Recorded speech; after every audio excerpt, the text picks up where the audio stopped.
Hello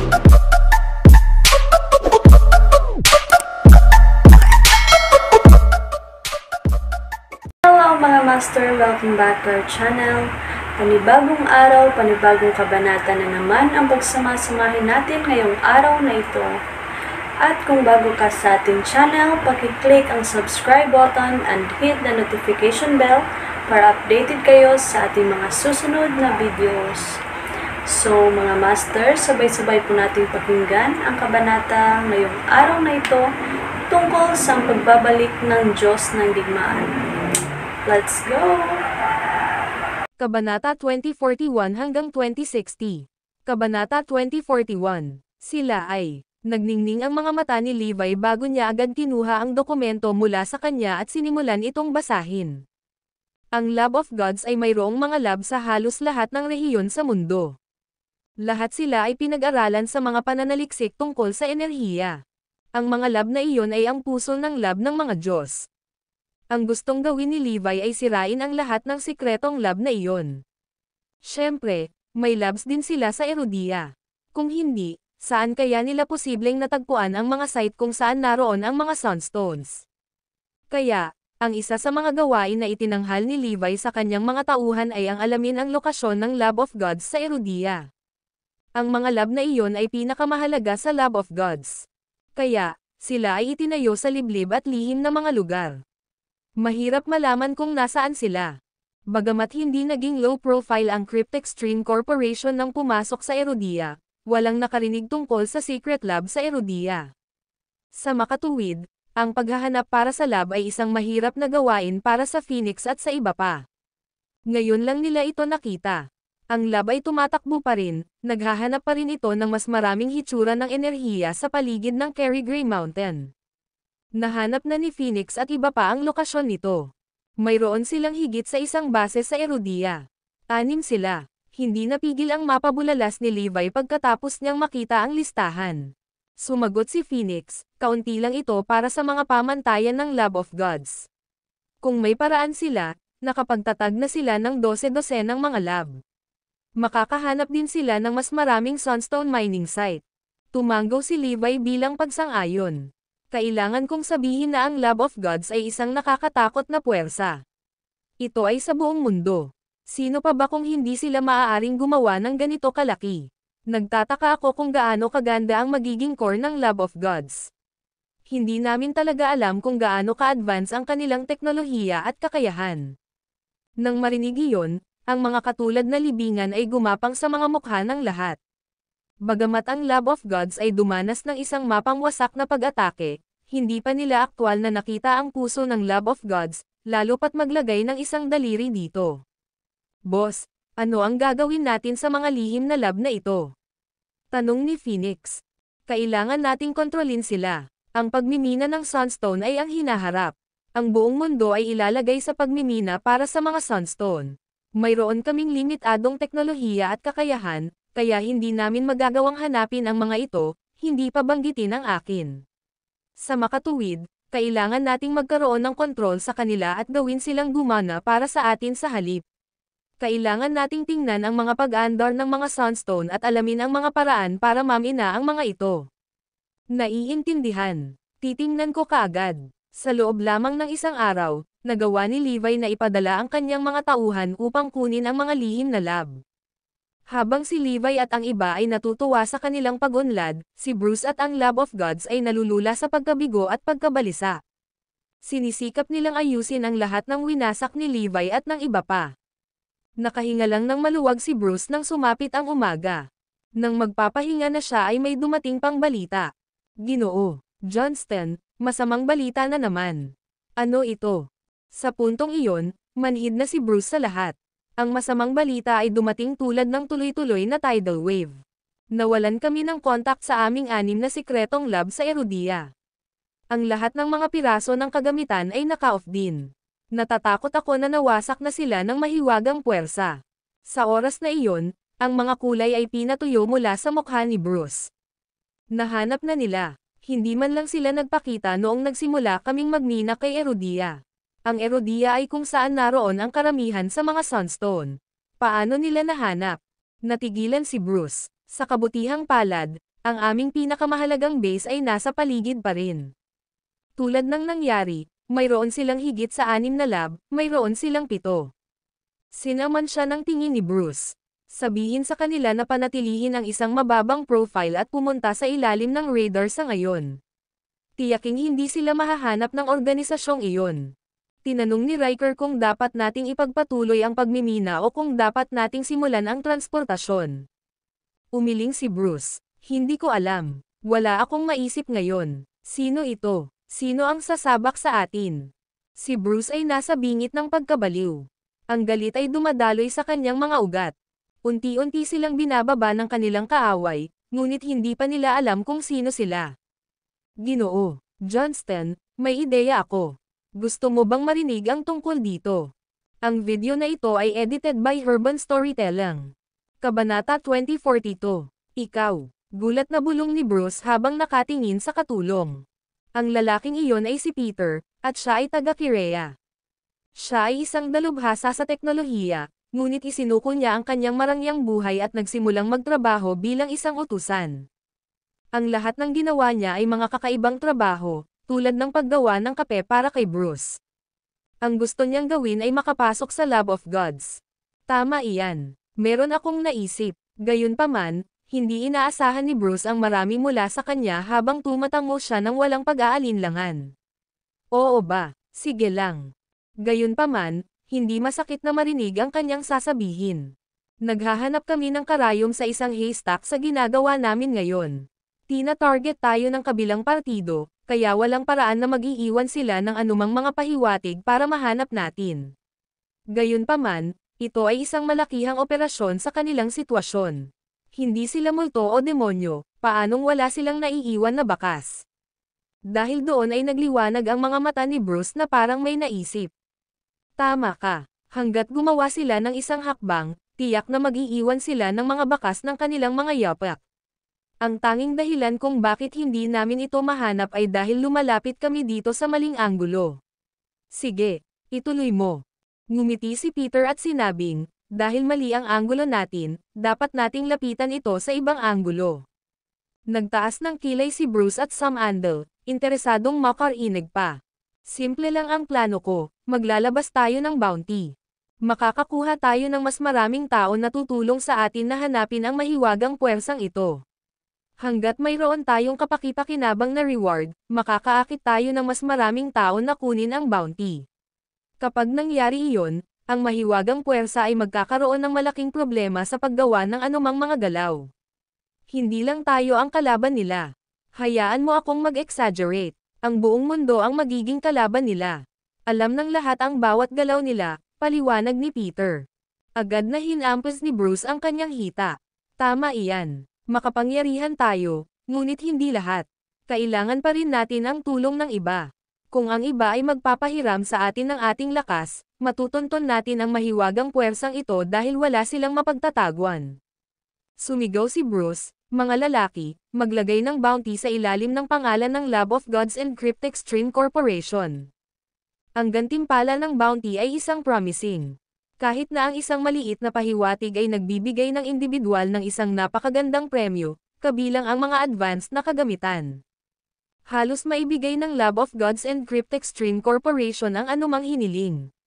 Sa sandaling ang bounty ay inilagay, ang iba pang bahagi ng mundo ay sumigaw sa pananabik. Lahat sila ay gustong tumulong sa Lab of Gods na malaman ang mahiwagang puwersa. Bukod dito, kahit na ang iba't ibang puwersa sa misteryosong dark web ay nakakuha ng bounty.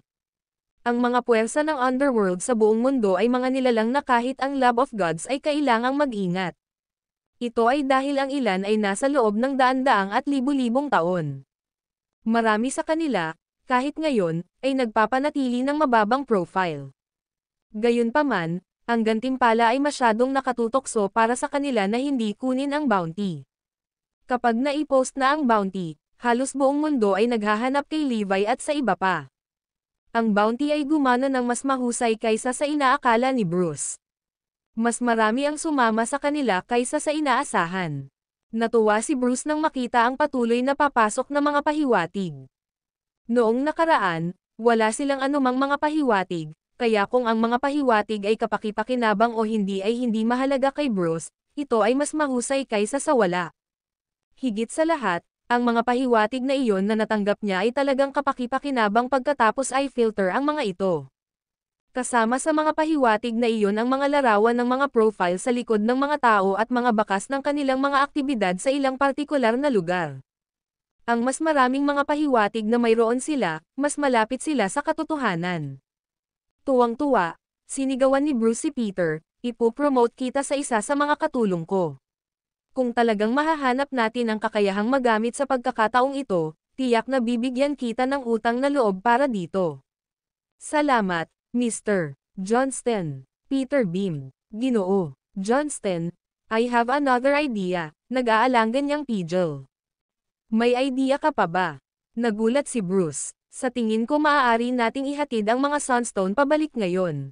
Una sa lahat, hinahanap sila ng buong mundo ngayon. Ilalantad nila ang kanilang sarili kung kumilos sila.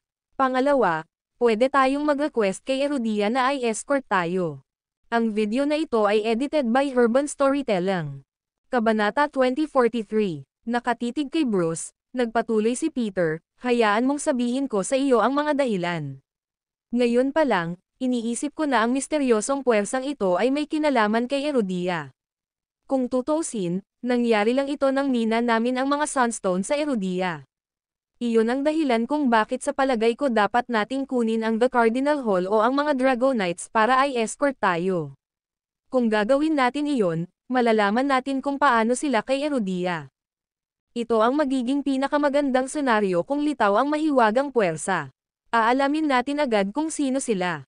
Kung hindi nila gagawin, maibabalik pa rin namin ang mga Sunstones. Ano man ang lahat, hindi tayo papatalo dito. Bukod dito, mula noon, magagawa na nating magmina ng mga Sunstone sa Erudia. Wala na tayong pipigil sa atin. Tiwala si Peter sa kanyang plano.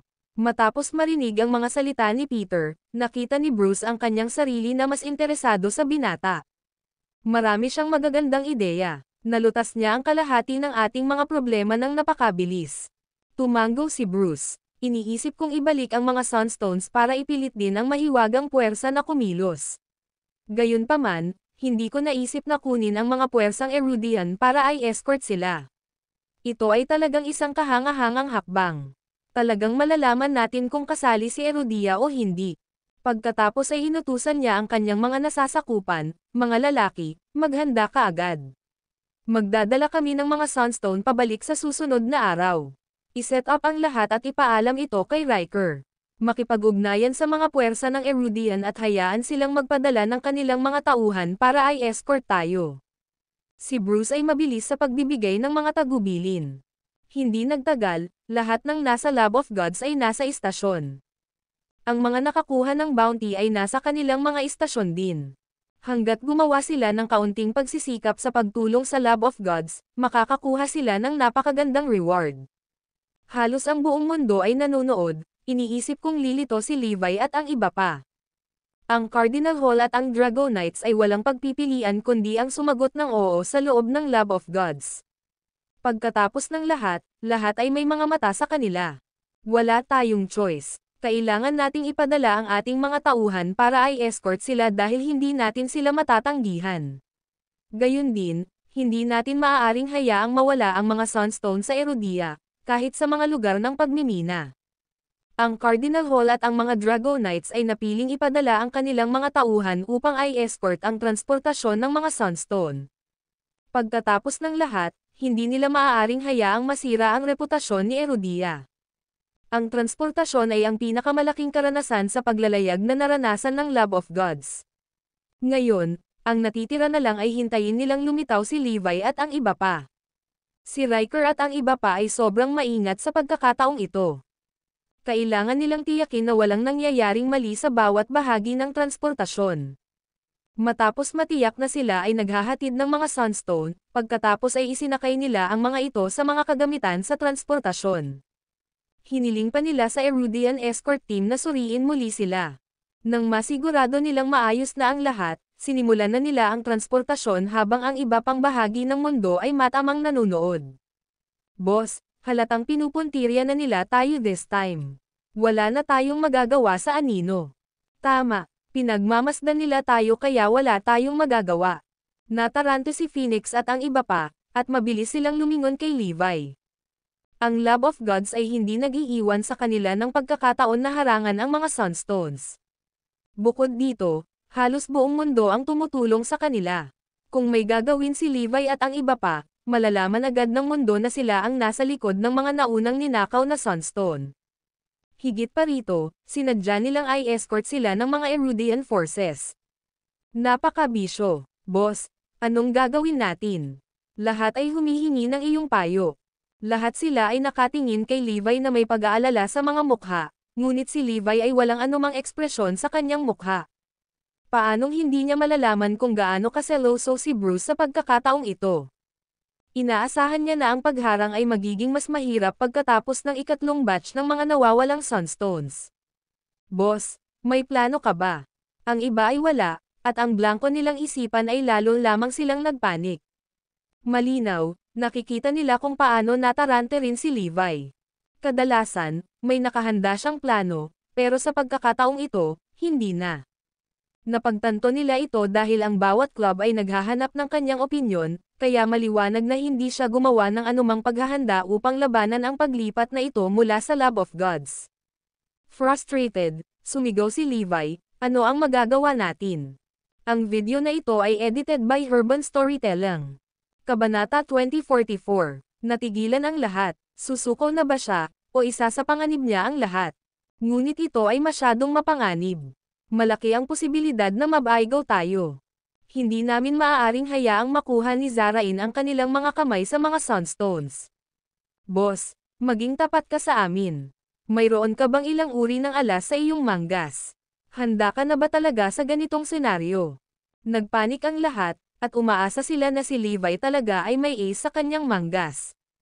Gayunpaman, tumingin si Levi sa kanila at umiling.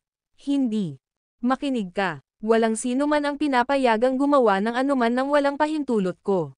Ang sino mang labag sa utos na ito ay haharapin. Babala ni Levi. Umalis ang transport team kasama ang isang malakas na escort team. Tuwing kalahating oras, nagsasagawa sila ng mga regular na pagsusuri. Matapos matiyak na maayos ang lahat, pagkatapos ay magpapatuloy sila. Iyon ang ginawa nila hanggang sa ligtas silang nakarating sa daungan. Inatasan ni Bruce ang kanyang mga pinagkakatiwalaang subordinate na maghintay sa daungan. Nang dumating ang mga Sunstone, sinimulan nilang suriin ang mga ito. Ayos na ang lahat, naglulod ngayon. Tapos na ang Cardinal Hall sa pag-escort. Walang nangyari sa mga Sunstone habang sila ay nasa Erudia pa. Nakahinga ng maluwag ang Cardinal Hall at ang iba pa. Natakot sila na ang mahiwagang puwersa ay tumama habang ang mga Sunstone ay nasa Erudia. Kung nangyari iyon, pakalay ng lahat ng tao sa mundo na si Erudia ang isa sa mga may kasalanan o maging ang utak sa likod ng mga nakaraang insidente. Ang panig ni Bruce ay nanunood ng mga Sunstone sa kanilang transportasyon. Nang makita nila ang mga Sunstone na dumarating sa daungan, nakahinga siya ng maluwag. Talaga bang walang kinalaman si Erudia sa mga ninakaw na Sunstones? Ginoo, Johnston, bantayan nating mabuti ang susunod na bahagi ng paglalakbay, mungkahi ni Peter. Nagpatuloy ang transportasyon ng mga Sunstone, at ang koponan ay nakabantay pa rin. Ginawa pa rin nila ang kanilang mga nakagawiyang pagsusuri upang matiyak na nasa kanila pa rin ang mga Sunstone. Lumipas ang 1 oras, naging maayos na ang lahat. Lumipas ang 2 oras, naging maayos na ang lahat. Mahigit 10 oras na ang lumipas, at maayos pa rin ang lahat. Gayunpaman, nanatili silang mapagbantay. Pagkatapos ng lahat, ang huling ilang beses ay natakot sila sa kanilang mga kaibuturan. Natatakot silang madaya muli, lumipas ang oras, at palapit na sila ng palapit sa kanilang destinasyon. Si Phoenix at ang iba ay nasa bingit ng luha. Dati, inutusan sila ni Levi na palitan ang mga Sunstones, ngunit hindi iyon pareho sa pagkakataong ito. Ang bawat isa ay nanatili sa kanilang mga posisyon, walang ipinadala sa anumang misyon. Nakatingin lang sila at walang magawa habang ang mga Sunstone ay umalis kay Erudia. Parang napakahina pa natin para pigilan ang pagmimina ng mga Sunstones. Kailangan nating makuha si Erudia na pigilan sila. Tama iyan. Nalilimito tayo ng napakaraming bagay. Ilang beses lang natin sila mapipigilan. Hindi ito pang matagalang plano. Wala naman talaga tayong magagawa dito. Kung gagawa tayo ng hakbang, ilalantad natin ang ating sarili, at mapahamak tayong lahat. Sina Bruce at Peter ay pinag-aaralan ang sitwasyon. Masyado kaming naging metikuloso. Hindi namin sila binibigyan ng anumang pagkakataong mag-strike, kaya hindi sila kumilos. Nakangiting sabi ni Bruce. Tumanggaw si Peter. Kung ako sa kanila, wala rin akong gagawing aksyon. I can't possibly risk expose myself, kasi malilipol ako. Gayunpaman, kailangan nating maging magbantay. Paano kung hampasin nila bago pa tayo marating ng mga Sunstones? Medyo relaxed na kami sa security namin. Marahil ito ay bahagi ng kanilang plano, tinuro ni Bruce. Kaya, patuloy silang nananatiling nagbabantay sa buong transportasyon ng mga Sunstones. Hindi nagtagal, ligtas na nakarating ang mga Sunstone sa unang base ng Lab of Gods. Ang pag-abot sa base na iyon ay ginagamit na ang mga Sunstone ay nakarating sa lab ng teritoryo ng mga Diyos, dahil iyon ang patutunguhan. Ang mga Sunstone ay ligtas. Si Bruce at ang iba ay mabilis na nagsiksikan sa paligid. Hindi pa rin siya makapaniwala. Kinailangan niyang makita ang Sunstones gamit ang sarili niyang dalawang mata. Mga lalaki, buksan mo sila, utos ni Bruce. Sa ilang segundo, ang mga Sunstone ay para makita ng lahat. Talagang naibalik nila ang mga Sunstones. Ang bawat solong Sunstone ay naroon. Sa sobrang saya, nagsimulang umiyak si Bruce. Ang video na ito ay edited by Urban Storytelling. Kabanata 2045. Ilang araw na siyang na-stress. Ang walang katapusang kabiguan ay ang pagpapababa ng kanyang posisyon sa Lab of Gods. Kung mabibigo siya sa ibang pagkakataon, sigurado siyang papagalitin siya ng malupit. Kaya, tiniis niya ang pinakamaraming stress sa mga tao sa Lab of Gods. Kanina pa niya pinipigilan ang kanyang pagkabigo at pagkabalisa. Kailangan niyang ibalik ang mga Sunstones. Ngayon, nagtagumpay siya. Nakakuyom ang kanyang mga kamao, patuloy na humihikbi si Bruce sa tuwa. Lahat ay nasa sabik, at sila ay nagsisigawan ng malakas. Isa itong masiglang eksena. Mabilis, ipadala ang mensahe sa iba pang bahagi ng mundo. Nagtagumpay kami sa pagbabalik ng mga Sunstones. Bulalas ni Bruce. Pagkatapos ay inutusan niya si Peter at ang iba pa na kumuha ng mga larawan at video ng mga Sunstone. Hindi nagtagal, nakarating sa pandinig ng iba ang balita tungkol sa ligtas na pagdating ng mga Sunstone mula kay Erudia. Ang mahiwagang puwersa ay naging duwag, dahil hindi sila nang ahas na gumawa ng anuman sa panahon ng transportasyon ng mga Sunstones. Maaari lamang nilang ibigay ang mga Sunstone sa Lab of Gods. Para sa karamihan ng mga tao, ito ay medyo malungkot na balita. Lahat sila ay umaasa na ang mahiwagang puwersa ay magpapakita mismo upang makakuha sila ng ilang mga pahiwatig upang humingi ng gantimpala mula sa Lab of Gods. Kaya, sila ay malungkot tungkol sa kung paano ang mahiwagang puwersa ay hindi lumitaw. Gayunpaman, ang isa na pinaka-nagalit sa insidente ay si Erudia. Wala silang kapangyarihan habang pinagmamasdan ang mga Sunstone na dinadala palabas ng Erudia. Galing sa Erudia ang mga Sunstone na iyon. Malamang nagagamitin ng Lab of Gods ang mga Sunstone na iyon para labanan si Erudia sa darating. Hindi na natin mapapanatili na ligtas ang mga Sunstones na iyon, not unless we enter a full-on war. Anong gagawin natin? Sana ay lumabas sila para pigilan sila, ngunit alam ko na nasa ilalim sila ng matinding pressure. Nagkaroon ng iba't ibang reaksyon sa buong mundo. Ang ilan ay masaya, at ang ilan ay hindi. Gayunpaman, naisip nilang lahat na ang mahiwagang puwersa ay tiyak na huminto. Pagkatapos ng lahat, sa sandaling gumawa sila ng anumang pagkilos, mapapansin ito ng buong mundo. Pagkatapos, sila ay malantad. Walang sino man ang makakalaban sa Lab of Gods. Mula ngayon, walang makakapidyo sa Lab of Gods sa pagmimina ng mga Sunstone kay Erudia. Nang marinig ni Phoenix at ng iba pa ang balita, halos magalit sila. Wala talagang si Levi sa pagkakataong ito. Hinayaan niyang kunin ng Lab of Gods ang mga Sunstones mula kay Erudia. Sa kabila ng galit nila, wala silang magagawa. Bakit hindi tayo magiging mas malakas? Kung tayo ay mas malakas, madali natin silang mapipigilan. Kung tutuusin, hindi na natin kailangang magpalusot kung tayo ay sapat na makapangyarihan. Ngunit hindi iyon ang magagawa natin ngayon. Manood lang tayo. Habang pinagbabato nila ang kanilang mga kamao, nanumpa sila na kailangan nilang lumakas ng mabilis hanggat maaari. Nasaan si boss? Saan siya pumunta? Tanong ni Phoenix nang mapansin niyang wala ito. Sasabihin kong mas bigo siya kaysa sa sino man dito. Tama iyan. Siya ang pinaka-stressed. Ngayon na ang Lab of Gods ay matagumpay na nakamit ang Sunstones, siya ay dapat na malungkot. Ganyan ang buhay. Palagi kang walang kapangyarihan sa mga tiyak na oras. Bigyan natin siya ng space. Sa kabilang banda, tumatalon pa rin si Bruce sa tuwa. Sabihin mo kay Riker na ipagpatuloy ang pagmimina.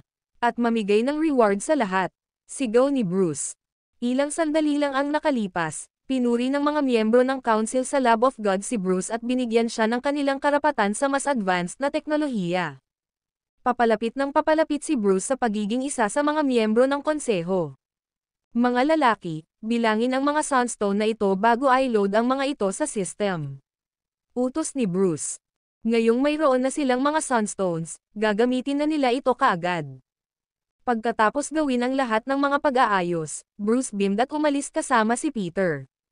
Ang iba na naiwan ay nagsimulang magbilang ng bilang ng mga Sunstones. Iyon na ba ang katapusan? Ang sagot ay hindi, dumagundong. Boom, boom. Nakakailang hakbang palang palabas si Bruce nang yumanig ang mga tunog ng pagsabog sa buong base. Bumagsak ang lahat sa lupa. Ang apoy ay tumaas patungo sa langit. Iyon ay simula pa lamang. Ang video na ito ay edited by Urban Storytelling. Kabanata 2046. Boom, boom, boom. Ang base, na binubuo ng 8 isla, ay sumabog. Ang sunod-sunod na alon ng mga pagsabog ay nagliwanag sa buong lugar na parang araw na. Boom. Ang base ay isa sa mga istasyon ng supply ng enerhiya ng Lab of Gods, kaya mas marami ang nananatili doon maliban sa mga Sunstone. Hindi lamang masisira ang mga hitsura ng enerhiya kung sakaling magkaroon ng pagsabog, ngunit ang mga pagsabog ay magiging napakalakas din na magiging banta sa base. Kaya, ang pagsabog kanina ay simula pa lamang. Sa sandaling sumabog ang isang pagsabog, malapit nang sumunod ang isa pa, bawat pagsabog ay mas mapangwasak kaysa sa huli. Boom! Sa simula, ang pagsabog ay nasa isang isla. Maya-maya, 3 na. Tapos, 4 na. 5. Sa huli, 8 isla at ang kanilang mga nag-uugnay na rehiyon ang lahat ay dumanas ng mga pagsabog. Pati ang nakapaligid na dagat ay apektado. Ang mga tidal wave ay nabuo mula sa shockwave ng pagsabog, at isang whirlpool ang lumitaw. Protektahan si Mr. Johnston. Ilabas mo siya sa lugar na ito. Sigaw ng karamihan. Sa gayon, hindi mabilang na mga mandirigma ang tumakbo upang protektahan si Bruce. Kasabay nito, na-activate ang mga lumilipad na sasakyan ng Lab of Gods para makaalis agad ang mga miyembro ng Council at vital employees. Itigil mo yan. Itigil ang mga pagsabog.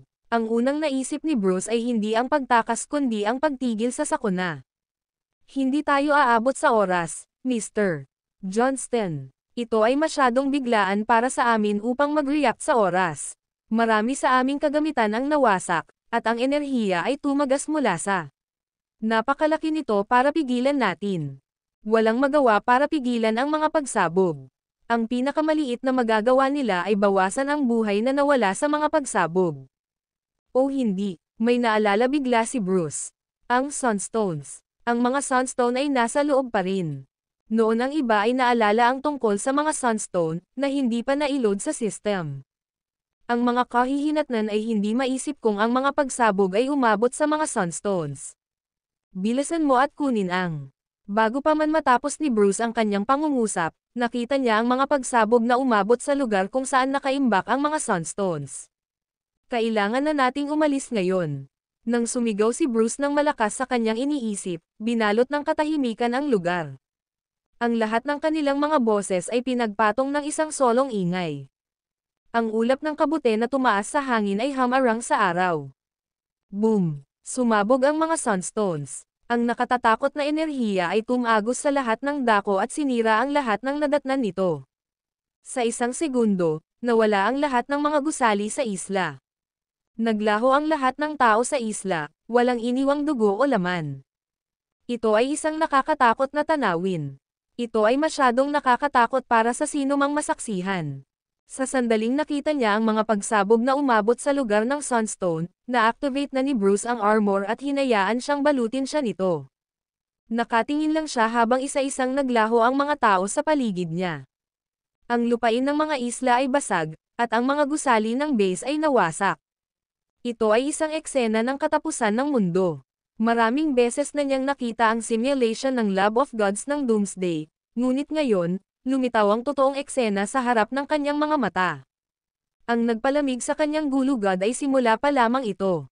Nang sumabog ang mga Sunstones, ang kanilang enerhiya ay nagliliwanag palabas.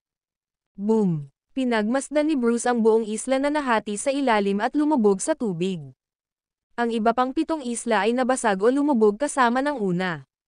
Mas maraming Sunstone ang sumabog, at mas lumakas ang lakas ng pagsabog. Impyerno noon sa lupa.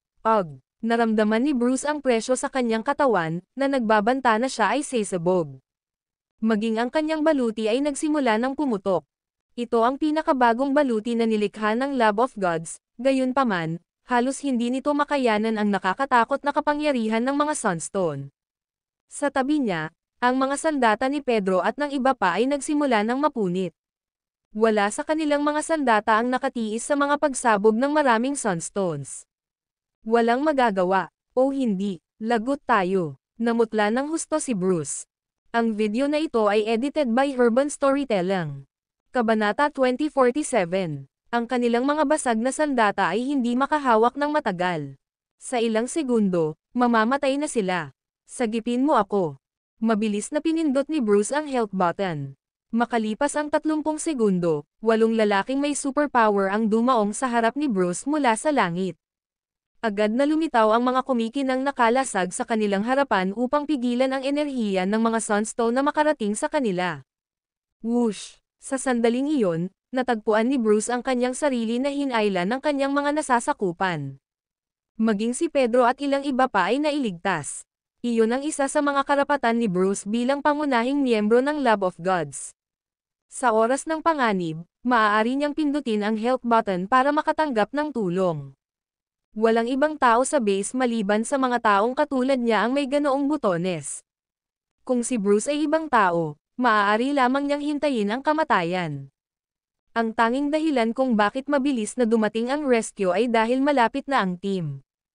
Kung sila ay malayo, maaaring hindi sila nakarating sa oras. Nang tumingin si Bruce sa mala Doomsday na sakuna, nakita niya ang apoy na kumalat sa mga lupain. Ang mga pagsabog ay maaari pa ring magpatuloy magpakailanman, at ang ulap ng kabute ay tumataas pa rin. Blunt ka ang isipan ni Bruce, ang kanyang mga mata ay puno ng kawalan ng pag-asa. Napakalaki ng base, paano mapupuksa ang 8 isla ng kasing bilis nito? Hindi lang iyon, mayroon lamang halos 500 nakaligtas. Sila ay alinman sa mga mabilis o ang mga makapangyarihan na nakaligtas sa mga pagsabog. Kung wala si Bruce ng health button, patay na siya kasama ang iba pa sa kanila. Ang lahat ng kanilang mga hitsura ay nawala. Ang mga Sunstones na maaaring magpalakas sa kanila sa loob ng ilang taon at ang mga Sunstones na nakuha lang nila ay wala na. Kahit na ang Lab of Gods ay dumanas ng mga pagkalugi sa nakaraan, ang mga ito ay mga maliliit na insidente. Iba na sa pagkakataong ito. Masyadong malaki ang pagkatalo. Ito ay isang bagay na hindi nila kayang magkaroon. Pagkatapos ng lahat, ang base na ito ay isa sa mga istasyon ng supply ng enerhiya. Ito ay katumbas ng pagkawala ng isang kapat ng Lab of Gods. Hindi pa sila nakaranas ng pagkalugi na kasing laki nito. Lahat ng nasa Lab of Gods ay natigilan sa mga pagsabog. Sa loob ng mahabang panahon, katahimikan lang ang namayani. Akala nila ay nagtagumpay sila. Naisip nila na maaari nilang simulan ang pagmimina para sa higit pang mga Sunstone pagkatapos makuha ang mga ito mula sa Erudia. Ang batch na iyon ay maaaring magpalakas sa kanila sa loob ng 100 taon. Gayunpaman, sa isang kisap mata, wala na sila. Ang mga Sunstones ay nawala, at kasama nito ang lahat ng iba pa. Wala na rin ang 8 isla. Ang kanilang base ay nasira. Ang hindi inaasahang pangyayari ay yumanig sa lahat, at halos hindi sila makapaniwala na nangyari ang mga pagsabog. Nasa apoy ang isang pare ng mga mata na nakatingin sa kanila. Ang mga mata ay kay Levi. Nang masiguro niyang nawasak na ang lahat, tumalikod siya at umalis. Sa katunayan, lahat ay ginawa ni Levi. Pagkatapos ng lahat, sinabi niya na hindi niya hahayaan na makuha nila ang kanilang mga kamay sa alinman sa mga Sunstones. Dahil hindi niya maaaring makuha ang mga Sunstones, sinira niya ang mga ito. Walang paraan na hahayaan kung gamitin sila ng Lab of Gods. Kaya naman hindi naisip ni Levi na pigilan sila. Sa simula pa lang, plano na niyang sirain ang lahat. Habang hinahanap ng Lab of Gods si Levi, hinahanap din sila ni Levi. Ang Lab of Gods ay palaging misteryoso sa maraming paraan. Ang kanilang punong tanggapan at ang kanilang mga pangunahing base ay mga lugar na hindi madaling matagpuan. Ipinadala ni Levi ang kanyang mga tauhan upang hanapin sila, ngunit ito ay isang walang bungang paghahanap. Halos wala silang makitang anumang mga pahiwatig kung nasaan ang punong tanggapan at ang mga pangunahing base. Hindi naisip ni Bruce na ang transportasyon ng mga Sunstone ay naglantad sa lokasyon ng kanilang malambot na istasyon. Masyado silang malihim sa kanilang lokasyon. Ito ay talagang imposible upang mahanap ang mga ito, pabayaan mag-isa lumapit sa kanilang mga base. Gayunpaman, ang pagdadala ng mga Sunstone ay naglantad sa lokasyon. Ang video na ito ay edited by Urban Storytelling. Kabanata 2048. Ang mga Sunstone ay kailangang dalhin sa isang tiyak na lokasyon. Ang Lab of Gods ay nagsapubliko ng paglalakbay sa transportasyon at nag-imbita pa ng iba pang pangunahing pandaigdigang puwersa na nagbabantay mabuti sa anumang senyales ng misteryosong puwersa. Sa madaling salita, sinabi nila sa buong mundo kung saan ang kanilang base.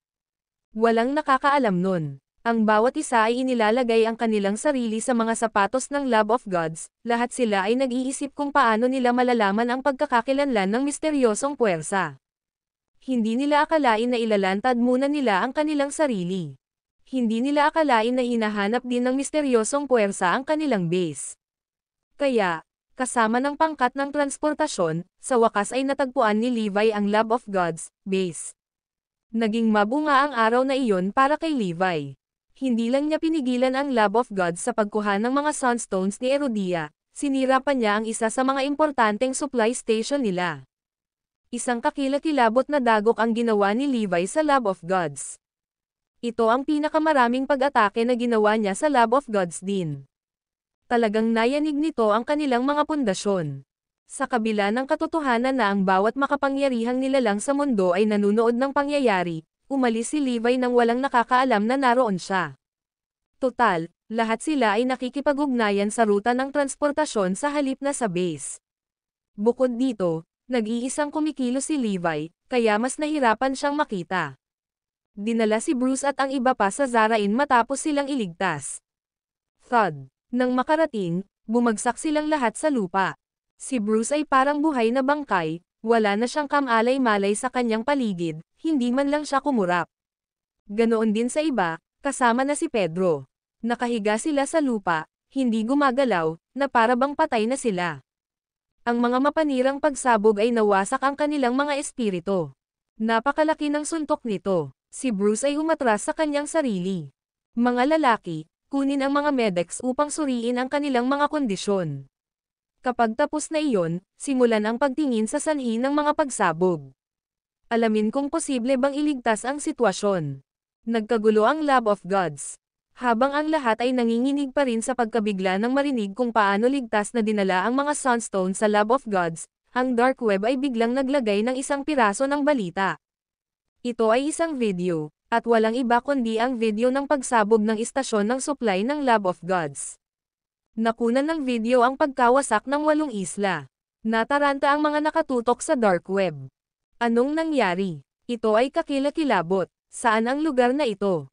Isa ito sa mga base ng Lab of Gods.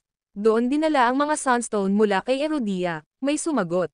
Ano? Paano nangyari iyon? Grabe ang mga pagsabog. Hindi ba ito maglalakbay ng libu-libong kilometro? Nagtanong tuloy ang mga nasa Dark Web. Ang pagsabog ay napakalakas dahil sa mga Sunstone at iba pang mga nakikita ay nahuli dito. Hindi lamang nawasak ang mga Sunstone na kababalik lang ng Lab of Gods, ngunit ang mga Sunstone at iba pang material na enerhiya na nasa base ay nawasak din. Walang natira. Sigurado ako na ito na ang pinakamaraming pangyayari na napagdaanan nila. Ang mga pagsabog na ito ay tumama sa kanilang capturan. Tama iyan. Kahit na ang mga lihim na lab ng Lab of Gods sa buong mundo ay nasira dati, hindi pa rin ito kakilala ng isang ito. Ito ang kanilang vital base. Kumalat ang balita tungkol dito sa dark web bago makarating sa buong mundo. Habang nagawa ng Lab of Gods na ihatid ang mga Sunstone mula sa Erudia pabalik sa kanilang base, ang kanilang base ay nawasak bago pa nila ito gamit. Bukod dito, ang buong base ay nabura. Walang naiwan. May mga bali-balita pa na may nasugatan na miyembro ng Council ng Lab of Gods sa mga pagsabog. Nagulat ang buong mundo. Muling tumama ang mahiwagang puwersa. Ang video na ito ay edited by Urban Storytelling. Kabanata 2049. Nagkagulo ang buong Erudia nang malaman ang mga tao sa wakas ay naglunsad ng pag-atake ng misteryosong paksayon. Bagamat hindi nila maprotektahan ang Sunstone, hindi rin ito napunta sa Lab of Gods. Bukod dito, dumanas din sila ng malaking kawalan. Lahat ng iba pang puwersa ay natulala. Kumilos ang misteryosong paksayon. Bakit hindi natin ito nakita noong buong panahon nating sinusubaybayan ang sitwasyon? Sa dinami-dami ng pares ng mata na nakatingin dito, imposibleng hindi namin namalayan ang kaunting galaw nila. Hindi nila alam na si Levi lang ang gumawa ng aksyon. Dahil ang pag-atake ay hindi kinasasangkutan ng ibang mga lalaki, natural lang na wala silang napansin. Ang Lab of Gods ang nanguna sa bagay na ito. Sa 1,000,000 taon, hindi nila akalain na ang tunay na nagwagi sa likod nito ay ang misteryosong paksayon. Nakuha ko na. Habang ang Lab of Gods ay hinihimok ang misteryosong paksayon na hanapin sila, ganoon din ang ginagawa ng huli. Pareho silang naglalaro ng tango sa isa't isa, at ang isang partido ay tiyak na mahuhulog sa isang bangin. Panipi. Ang Lab of Gods ay ganap na nawasak. Nagkasakit si Bruce sa sandaling iyon samantalang si Peter at ang gang ay nasugatan sa iba't ibang antas. Ang buong club ay ginawaran ng isang mapaminsalang suntok. Ito ay lubos na nakakahiya. Samantala, itinigil ni Erudia ang proseso ng pagmimina. Kung hindi nila naibalik ang mga nakikita pagkatapos kunin ang mga ito, ang mga pagkalugi na naranasan ay magiging mas malaki. Bilang karagdagan, maaari nilang ihayag ang lokasyon ng lokasyon. Si Levi ay nag-iisang tinakat ang Lab of Gods at pinigilan sila sa pagmimina ng mga Sunstone sa Erudia. Sa katunayan, itinigil nila ang lahat ng mga proyekto ng pagkuha sa iba't ibang mga base ng pagsasanay sa buong mundo dahil natatakot silang magdudulot ng problema sa kanila ni Levi.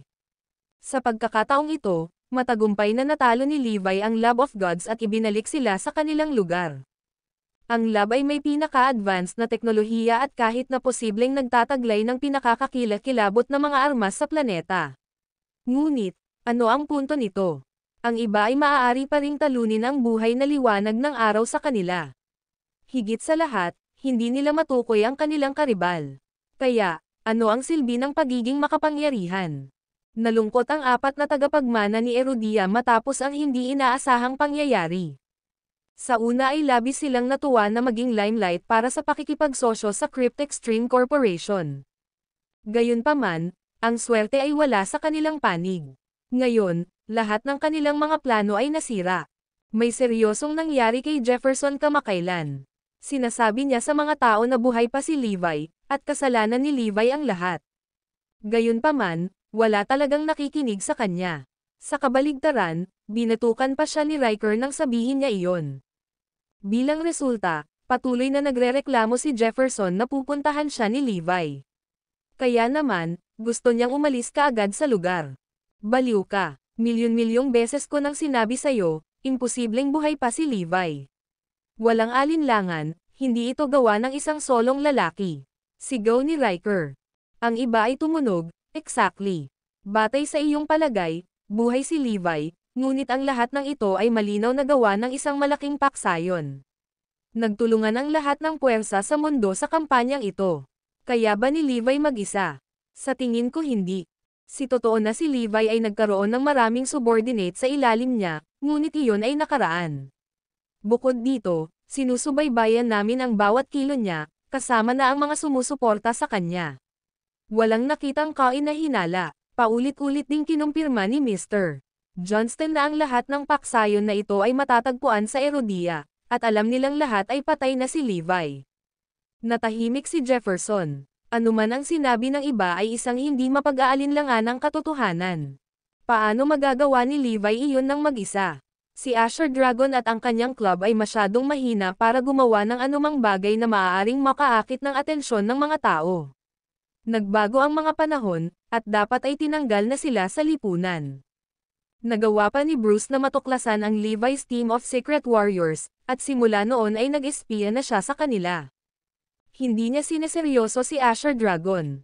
Sa kanyang mga mata, ang huli ay tulad ng sinumang Tom, Dick, Harry, na hindi katumbas ng oras sa kanyang pag-stalk.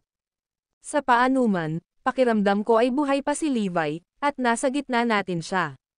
Malaki ang tiwala ni Jefferson sa kanyang instinct. Ang duwag, nagdudulot ka ng kahihiyan sa iyong pamilya. I bet my balls na patay na si Levi. Halika hanapin kami kung maglakas loob siya. Galit na tahol ni Riker. Nang marinig iyon, nanginginig si Jefferson sa takot. Huwag mong sabihin yan. Baka magpakita talaga si Levi. Hayaan mo siya. Hindi ko ba kayang alisin ang isang tao? Ang video na ito ay edited by Urban Storytelling. Kabanata 2050. Gusto ko nang umuwi. Gusto ko nang umuwi. Ang mas maraming binigkas ni Riker, mas natakot si Jefferson. Ang una at tanging reaksyon niya ay humiling na umalis kaagad. Basura. Isa kang walang kwentang basura. Nagbalistek si Riker. Kasunod nito, iniulat niya ang nangyari sa ama ni Jefferson, na may-ari ng Cryptextreme Corporation. Dahil dito, nagalit ang kanyang pamilya sa inasal ni Jefferson, lalo na ang kanyang ama na labis na nadismaya kay Jefferson. Sa ganitong kritikal na sandali na tulad nito, ang sinasabi ni Jefferson tungkol kay Levi ay katumbas ng panlilinlang sa publiko ng walang katotohanan. Gumagawa siya ng kaguluhan at nagtatanim ng takot sa iba. Hindi ko siya papayagang umuwi. Pinakamabuting manatili siya sa Erudia. Hindi na ako babalik dahil may isang paraan lang para malaman kung lilito si Levi. Napangisi si Riker. Pagkatapos noon, nagkaroon ng pin drop na katahimikan sa Lab of Gods. Matiyagang naghihintay si Riker sa pagdating ni Levi. Lumipas ang ilang araw pero walang nangyari. Lumapit si Riker sa wasak na si Jefferson at tinuya siya, nasaan si Levi? Ilang araw ko na siyang hinihintay. Bakit hindi pa siya nagpapakita? Nagpapakita pa rin ba siya sa panaginip mo? Napalingon si Jefferson. Huwag kang magsalita ng kalokohan. Malakas ang kutob ko na malapit na siyang dumating. Ganoon din kay Byron, kapatid ni Bruce. Binabantayan siya ni Levi sa lahat ng oras. Ha. Natawa si Riker at ang iba sa kanyang babala. Masyadong nakakatawa ito. Sinasabi mo na muling nabuhay si Levi. Ito ay alinman sa ikaw ay nagbasa ng napakaraming fictional na nobela o nanonood ng napakaraming pelikula. Bakit hindi mo sabihin na si Levi ay isang maalamat na Diyos mula kay Erudia? Darating siya agad. Mahusay, halika at ipakita sa akin ang kanilang mahika. Tumawa ng malakas si Riker. Buong pagmamalaki ang iba, kung buhay pa si Levi, hiling mong sundan tayo. Gagawa tayo ng kalituhan kay Erudia. Kung may lakas siya ng loob, sunduin mo kami. Arg. Sa sandaling iyon, may ilang tao, kabilang si Jefferson na nakaupo sa tapat ni Riker, ang kakaibang nakatingin sa likuran ng huli at napasigaw sa taas na parang nakakita ng multo. Nagsimula silang nanginginig na parang dahon habang nakaturo sa parehong direksyon na may kaba. Namutla ang kanilang mga mukha. Pagkatapos ng tila isang walang hanggan, nagsakal sila ng ilang salita, bumalik. Sinubukan ni Jefferson na magsalita, ngunit walang resulta. Pawis na pawis, bumulong siya na parang baliw, Ha, patuloy na humagalpak sa tawa si Riker at ang kanyang mga tauhan. Unti-unti, napagtanto nila na may hindi tama. May nakita ba si Jefferson? Ano ang nasa likod natin? Dahan-daang nilingga ni Riker at ng 5 iba pa ang kanilang mga ulo sa likod, para lamang tumalon sa kanilang mga balat. May nakatayo sa likod namin at si Levi yon. Walang sino mang mula sa Lab of Gods at Cryptextreme Corporation ang makakalimutan ang mukha na iyon. Buhay siya. Talaga, siya iyon. So, tama si Jefferson. Mag-ingat ka sa gusto mo. Ang mga pangarap ay nagkakatoto. Kunin mo. Ang boses ni Levi ay umalangaw-ngaw sa kanilang mga tainga. Sa sandaling iyon, nanlamig ang dugo ng lahat, at halos mahimatay sila. Sinabi ko ba sa iyo na huwag magtagal sa paligid ni Erudia? Bumaba ang tingin ni Levi kay Jefferson. Napabuntong hininga si Jefferson. Hindi ito kapanipaniwala. Hindi ka patay. Si Riker ay naluluha pa rin sa hindi makapaniwala.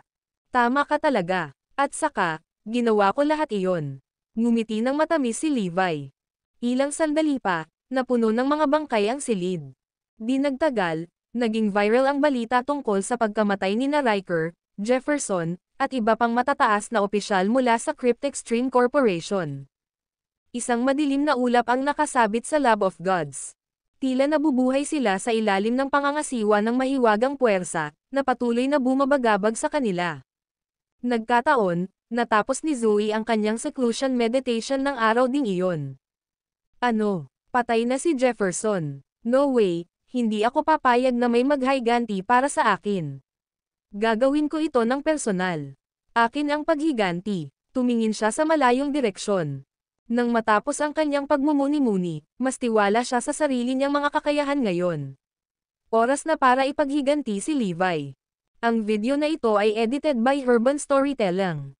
Kabanata 2051. Sa pagpanaw ni na Jefferson, Riker, at ilang iba pang lalaki, ang Cryptextreme Corporation ay naapektuhan ng husto hanggang sa lahat ng mga proyekto nito sa Erudia ay nahinto. Ang 4 na tagapagmana pati na ang kanilang mga pamilya ay lubos na nataranta. Nang matanggap ng may-ari ng Cryptextreme Corporation ang masamang balita tungkol sa pagkamatay ng kanyang anak at ng kanyang mabuting kapareha, nadurog ang kanyang puso sa kalungkutan. Kailangan kong alisin ang salarin. Galit na galit siya. Sa kabilang banda, kailangang tiisin ni Bruce ang tuloy-tuloy na pambobomba ng mga pasaway mula sa matataas na opisyal ng Lab of Gods. Sa talakayan, napagpasyahan nilang bigyan siya ng huling pagkakataon. Namilog ang mga mata ni Bruce nang maglagay siya ng masamang ekspresyon. Tatandaan ko ito. Panahon na para ihayag natin sa mundo kung ano talaga ang kayang gawin ng Lab of Gods. Isang hindi matitinag na layunin ang bumungad sa kanyang mga mata. Matapos makatanggap ng ilang suntok, nawasak ang istasyon ng supply ng enerhiya. Bilang resulta, ang of Gods ay nawala ang isa sa pinakamahalagang pangunahing listahan kasama ang maluwalhating reputasyon nito. Sa pamamagitan nito, hindi tiningnan ng publiko ang lab bilang isang misteryoso at kapangyarihang puwersa, ngunit isang pangkaraniwang organisasyon. Ang Lab of Gods ay naging katatawanan sa bayan. Napahiya sila dahil sa kawalan nila ng kakayahan na tuklasin ang pananambang, lalo na ang pag-atake sa kanilang kaaway. Mula sa insidente, nagsimula ring magduda ang pamilya Hilton sa tunay na kakayahan ng Lab of Gods. Iminungkahi ng pangalan na ito ay binubuo ng isang grupo ng makapangyarihang mga Diyos, ngunit sila ay pinaglaruan lamang ng isang mortal. Kamakailan, tila sunod-sunod na problema ang nangyayari, na nakakasira sa pangalan at karangalan ng Lab of Gods. Ang Sunstone na itinuring na ang pinaka-nakakamangha na natuklasan ay natuklasan din ng pangkalahatang publiko.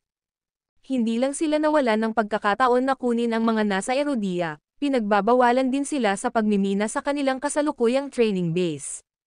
Ang mga pagkalugi ay hindi maisip. Kung nagpatuloy ang krisis, walang sino man ang igalang ang Lab of Gods. Ang pinakaunang bagay na gustong gawin ni Bruce ay ang muling itayo ang Lab of Gods sa dati nitong antas ng kilalang kariktan.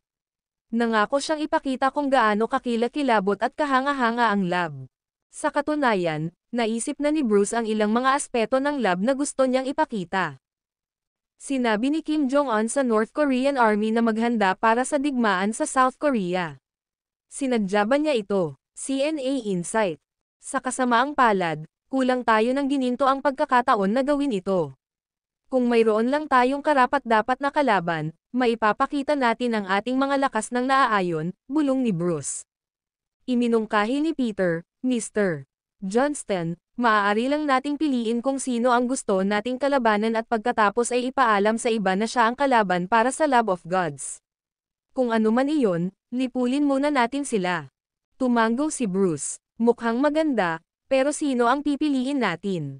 Sa palagay ko ang pinakamahusay na mapagpipilian natin ay si Erudia o isang taong may kaugnayan kay Erudia, naisip ni Peter ng malakas. Ang mga mula sa Erudia ay magiging matigas. Pumili tayo ng koneksyon kay Erudia, pagtatapos ni Bruce. Mabilis na sinabi ni Peter, Maaari akong magbigay ng opsyon, Mr. Johnston. Paano ang Ether Organization mula sa Zyperia? Sila ang karanasan kay Erudia in terms of partnership. Isa pa, marami silang naibigay na tulong sa kanila. Ito ay isang napakatalino na ideya. Bukod dito, ang Ether Organization ay matagal na naming naka-blacklist. Ito ang magiging perpektong oras para maalis ang mga ito minsan at para sa lahat. Ipinahayag ni Bruce, ihatid ang aking order. Aalis kami kaagad para sa Zyperia at sirain ang Ether Organization. Gusto kong matikman ng buong mundo ang hindi mapigil ang Love of Gods. Magdadala din ako ng isang lihim na sandata at isang misteryosong manlalaban. Maghintay at tingnan lamang. Panipi. Sa pamamagitan nito, personal na pinamumunuan ni Bruce ang kanyang mga kasanayan sa club sa Zyperia upang labanan ang Ether Organization. Naglabas siya ng pahayag. Natuklasan ng Love of Gods ang koneksyon sa pagitan ng mahiwagang puwersa at Ether Organization.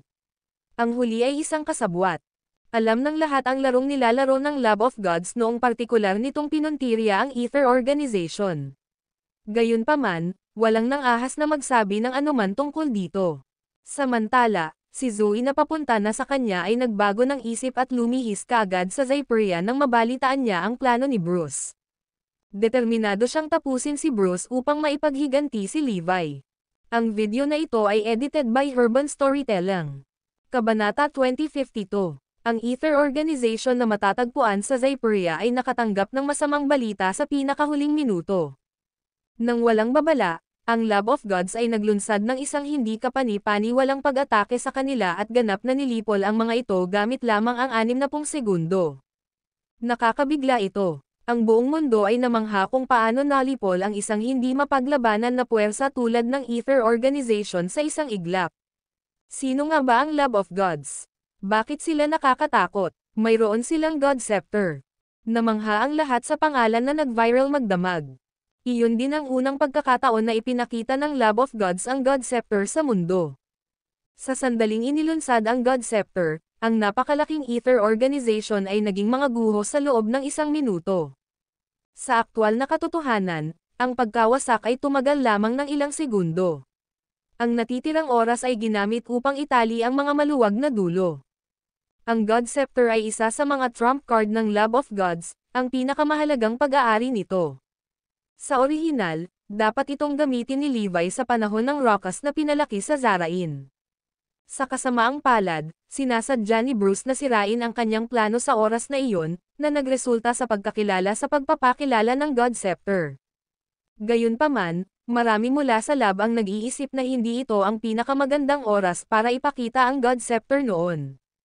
Timing ang lahat. Ngayong ang Love of Gods ay naging napakababa, at pinapahiya, ito ay isang magandang taktika na ilabas ang God Scepter at wow ang mundo. Gaya ng inaasahan, nakapipinsala ang lihim na sandata. Sa isang kritikal na suntok, nabunot nito ang buong Ether Organization. Ang lahat ng iba pang mga bansa at paksayon ay labis na nabigla sa nakakatakot na epekto nito. Nagsimulang gumapang ang takot sa kanila. Wala pang nakakita o nakarinig tungkol sa pagkakaroon ng napakahusay na sandata. Ito ay simula pa lamang, dahil isa lamang ito sa mga trumpeta na taglay ng Love of Gods. Alam ng Diyos kung ano ang iba pang mga trick na mayroon sila sa kanilang manggas. Kahit na ang sandata ay ipinakilala at ginamit upang makamit ang layunin nito, walang nakakaalam kung ano ito ng eksakto. Iyon ay kung ano ang ginawa nito kaya nakakatakot. Walang sino man ang nagkaroon ng lakas ng loob na isipin kung ano pa ang maaaring gawin ng sandata. Paano natin dapat kontrahin ang Love of Gods at ang lihim na sandata kung harapin natin sila ng direkta balang araw? Gayunpaman, ang lahat ay naguguluhan pa rin, at wala silang ideya kung ano iyon. Si Bruce ay nakitang lumilitaw na mag-isa sa tigang na disyerto sa hilaga ng Zyperia. Nang sirain ang Ether Organization, siya at ang kanyang club ay may mapang asar na hitsura sa kanilang mga mukha. Ipinagmamalaki ng bawat isa ang kanilang mabisang kakayahan sa pakikipaglaban. Nakangiti si Bruce mula tenga hanggang tainga habang hinahangaan ang kanyang gawa. Ano ang iisipin ng mundo kung ipapakita ko sa kanila ang purong enerhiyang nilalang? Ha ha ha, tumawa ang lahat nang marinig iyon. Pagkatapos, utos ni Bruce, kunin ang pangkat na pabilisin ang plano. Gusto kong makita ang mga kamag-anak ni Levi na nagiging purong enerhiya na nilalang sa lalong madaling panahon.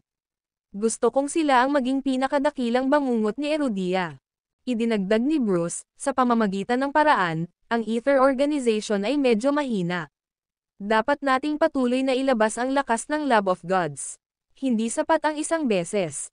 Nagtataka, nagtanong si Peter, ano ang susunod nating gagawin, Mr. Johnston? Isang mabangis na tingin ang bumungad sa mga mata ni Bruce. Mayroon kaming pribado at confidential na pakikipagtulungan sa triple group mula sa Kirea. Sinasabi sa akin ng aking gut feeling na oras na para ipakita ang mga resulta. Biglang nagbabala ang isa sa mga nasasakupan ni Bruce, nako, may darating para sa atin. May nakita ang security system na may kaina-hinalang papalapit sa kanila. Ha, hindi kaya ito ang mahiwagang puwersa?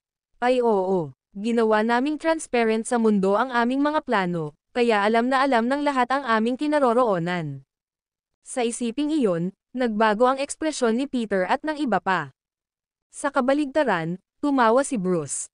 Nandito sila. Ang galing. Bukod sa pagpapakita ng tunay na kakayahan ng Lab of Gods, balak ko rin silang makita dito.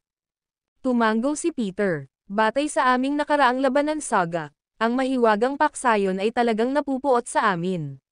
Sa pagsisiyasat ni Mr. Johnston sa aming lokasyon, ito ang pinakamagandang pagkakataon na magpakita para sa isang showdown. Tama iyan. Kung iyon ang intensyon nila, bakit hindi? Magandang balita ito. Humanda kayong lumaban sa aking utos, lahat. Sa hindi mabilang na napakahusay na mandirigma sa paligid niya, si Bruce ay ganap na handa na pumunta sa digmaan.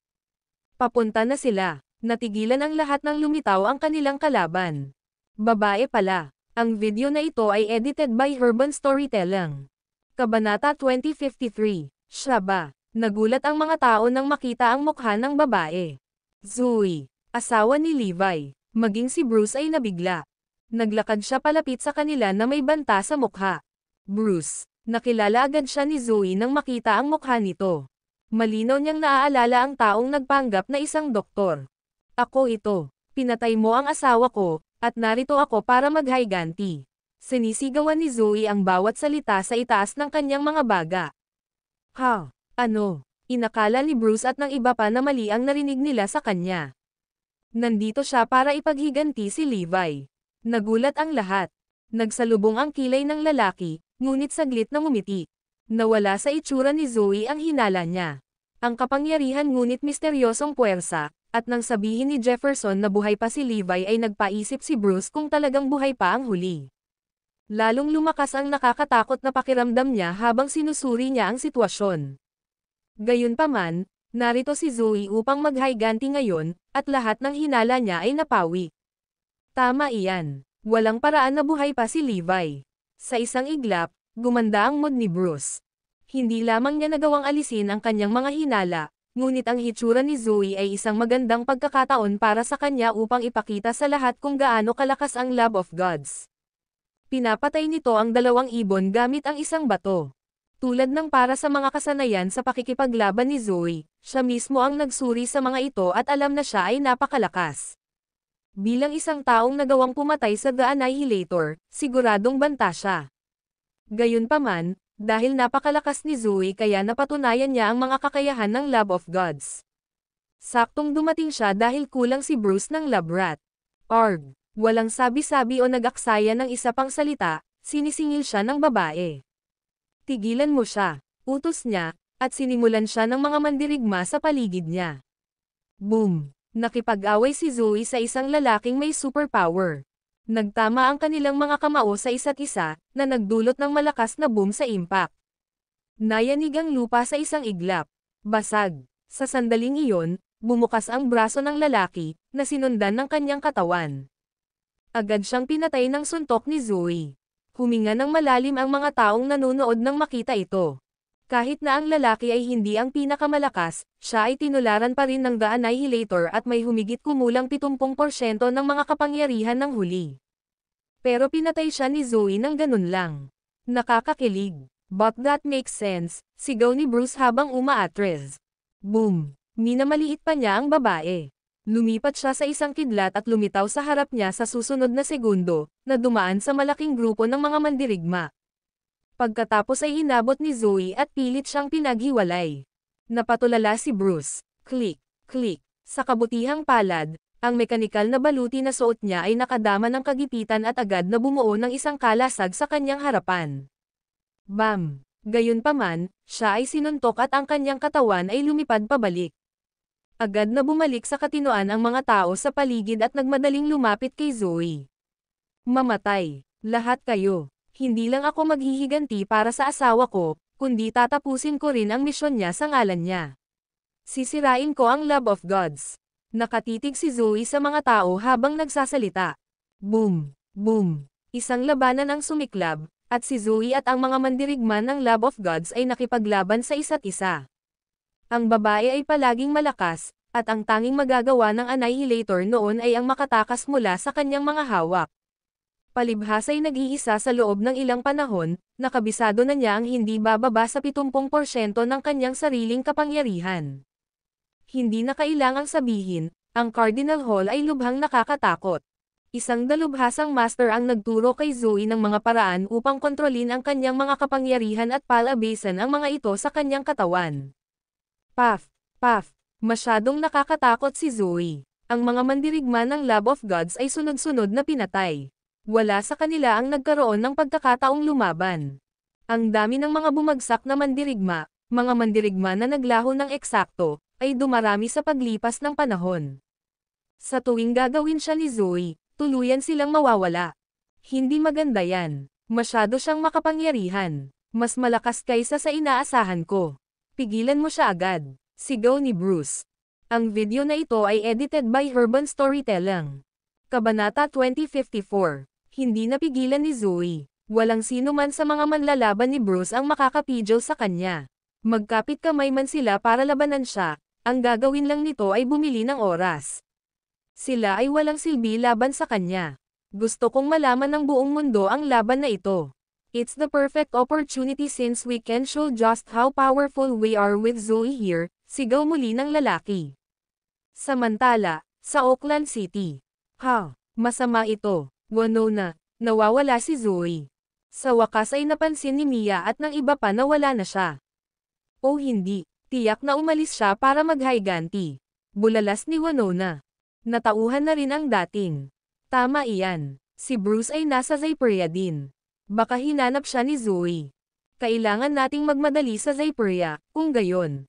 Saan siya nakakuha ng lakas ng loob na labanan ang Love of Gods ng mag-isa? Ipapaalam ko sa Cardinal Hall. Hindi natin hahayaang may mangyari kay Zoe. Agad na pinalabas ng Cardinal Hall ang kanilang mga tauhan nang matanggap nila ang balita. For one, si Zoe ang asawa ni Levi. Sa kabilang banda, siya ay napakalakas at may malaking potensyal. Ayaw nilang may mangyari sa kanya.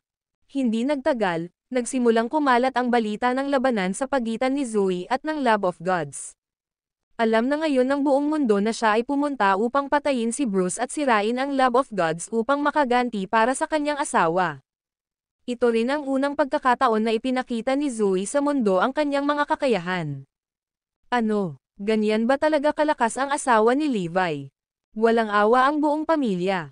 Ang kanilang anak na babae ay nagtataglay din ng walang kapares na mga talento. Ngunit nakikipaglaban sila sa Love of Gods. Kung malas sila, baka mamatay sila sa kamay ni Bruce. Nagulat ang buong mundo nang mabalitaan nila ito. Ang lahat ay nasa desyerto na lupain ng Zypria upang saksihan ang labanan.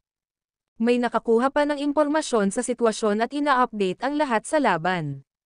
May kamatayan sa lahat ng dako. Ang mga mandirigma na lumitaw sa harap ni Zoe ay halos mamamatay kaagad. Halos daan-daan na sa kanila ang nasawi. Ang bilang ay hindi mukhang nakakagulat, dahil daan-daang libong sundalo ang nasangkot sa digmaan dati. Gayunpaman, ang mga mandirigmang ito ay mula sa Love of Gods. Bawat isa sa kanila ay lubhang makapangyarihan. Sila ay hindi maihahambing sa mga guns lamang. Ang bawat manlalaban ng Love of Gods ay nahahati sa iba't ibang grado. Halimbawa, si Bruce ay isa lamang C-grade fighter. Gayunpaman, sa kanyang baluti, agad siyang magiging isang gradong S. Si Bruce ay nagpadala ng mga S-dagdag grade fighters para labanan si Levi dati. Ang Annihilator ay isang halimbawa ng isang double S-grade fighter. Samantala, karamihan sa mga dinala ni Bruce ay mga manlalaban sa S-grade na kumukuha ng isang katlo sa kanila. Mayroong 10 double S-grade fighters sa tabi ni Bruce na nagpoprotekta sa kanya, at may ilang triple S-grade fighters sa kanila. Nangangahulugan iyon na kahit bilang isang mataas na opisyal, maaari lamang niyang pakilyusan ang napakaraming mandirigma. Dati, kakaunting bilang lamang ng mga mandirigma ng S at S-grade ang kanyang nagawang pakilyusan. Ang mga mandirigma mula sa bawat baitang ay mahalaga kayamanan. Kaya naman nakakagulat si Zoe na makapatay ng napakaraming S-grade fighters. Bago ito, walang ibang makakagawa nito maliban kay Levi. Siya ay lumaban ng mas mabangis habang ang labanan ay nagpapatuloy, isang hangin ng kawalan ng kakayahan na nakapaligid sa kanya. Parami ng parami ang mga mandirigma na nagsimulang bumagsak. Maging ang mga nasa gilid ni Bruce ay hindi na nakatiis na manood. Ginoo Johnston, ipagpapatuloy mo ba ang pagpayag ni Zoe na patayin ang ating mga manlalaban? Ang S-grade at maging ang mga S-dagdag grade fighters ay walang pagkakataon laban sa kanya. Pinapadala lang natin sila sa kanilang kamatayan, hindi ba? May nagmamadaling tanong. Alam ko ito, obviously. Ang Annihilator, na isang double S-grade ay hindi rin maaaring manalo laban sa kanya. Paano magiging kalaban niya ang mga taong ito? Ngumisi si Bruce. Napatulala ang mga manlalaban. Bakit hindi niya ipadala ang pinakamalakas na manlalaban kung alam niya? Bakit maraming nagsasakripisyo? Hindi nila maintindihan ang iniisip ni Bruce. Sa sandaling iyon, ngumiti si Peter, makinig ka, ang ibig sabihin ni Mr. Johnston ay simple. Ang video na ito ay edited by Urban Storytelling. Kabanata 2055. Napalingon ang lahat. Una, hayaan mo si Zoe na paalisan lahat. Hayaan siyang ilabas ang kanyang mga kapangyarihan at kakayahan. Ang mas maraming kapangyarihan na kanyang pinakawalan, mas mabuti. Ito ay tulad ng pagpatay ng 2 ibon gamit ang isang bato sa amin. Kapag nagpakawala siya ng sapat na lakas, papatayin namin siya. Hindi ba ito magpapakita sa mundo kung gaano kadakila at kapangyarihan ang lab ng Diyos, kung gayon? Sabay-sabay na tumango ang lahat. Tama iyan. Kung mas makapangyarihan siya, mas maipapakita namin sa iba kung gaano kami kahusay. Napangiti si Peter doon. Actually, we are also analyzing her battle skills when we allow her to unleash her powers. Pagkatapos, makikita natin ang pangkalahatang larawan kung ano ang gagawin. Malaman natin ang kanyang mga kahinaan. Sa ganoong paraan, mas madali natin siyang ibababa mamaya. Nagulat ang mga mandirigma nang marinig ito. Hindi nila akalain na magiging maislan si Bruce. Gayunpaman, ang sakripisyo para sa planong ito ay labis. Napakaraming tao ang mamamatay. Ang bawat isa sa mga mandirigma ay mahalaga pagkatapos ng lahat. Gayunpaman, napakarami na sa kanila ang namatay. Alam kung ano ang iniisip nila, ngumiti si Bruce at sinabing, minsan, kailangan nating magsakripisyo kung gusto nating makamit ang isang bagay. Masyado na akong maraming manlalaban na namatay sa panahong ito.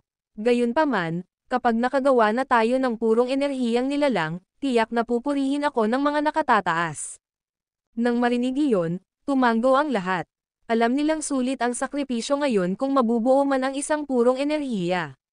Sa larangan ng digmaan, patuloy na ipinakita ni Zoe ang kanyang lakas. Ang bilang ng mga taong namatay sa kanyang mga kamay ay dumarami. Ang grupo kasama si Bruce ay gumagamit ng pinaka-advanced na kagamitan, kasama ang kanilang mga mandirigma, ay sinusuri ang mga kalakasan at kahinaan ni Zoe. S-dagdag grade fighters, singilin, utos niya. Ilang mandirigma ang sumuray-suray bago bumagsak sa kanilang kamatayan matapos labanan si Zoe. Hindi man lang niya nailabas ang buong kapangyarihan niya. Ibig sabihin ay hindi sapat ang pagdiin sa kanya ng kanyang mga kalaban. Gamitin ang na-upgrade na bersyon ng Deicide. Utos ulit ni Bruce. Nais niyang ito para ipagpatuloy ang pagdiin kay Zoe, gamitin na sa kanya na ilabas ang higit pa sa kanyang mga kapangyarihan. Ang Deicide ay nakalock sa kanya ng paulit-ulit, naglulunsad ng mga pag-atake sa kanya sa bawat oras. Gayunpaman, si Zoe ay magpapakawala ng hindi magagapi na dami ng kapangyarihan sa bawat pagkakataon at napigilan niya ang mga pag-atake ng Deicide. Nakikita mo ba yon? Ang Deicide ay walang silbi laban sa mga manlalaban ng klaseng ito, sabi ni Bruce.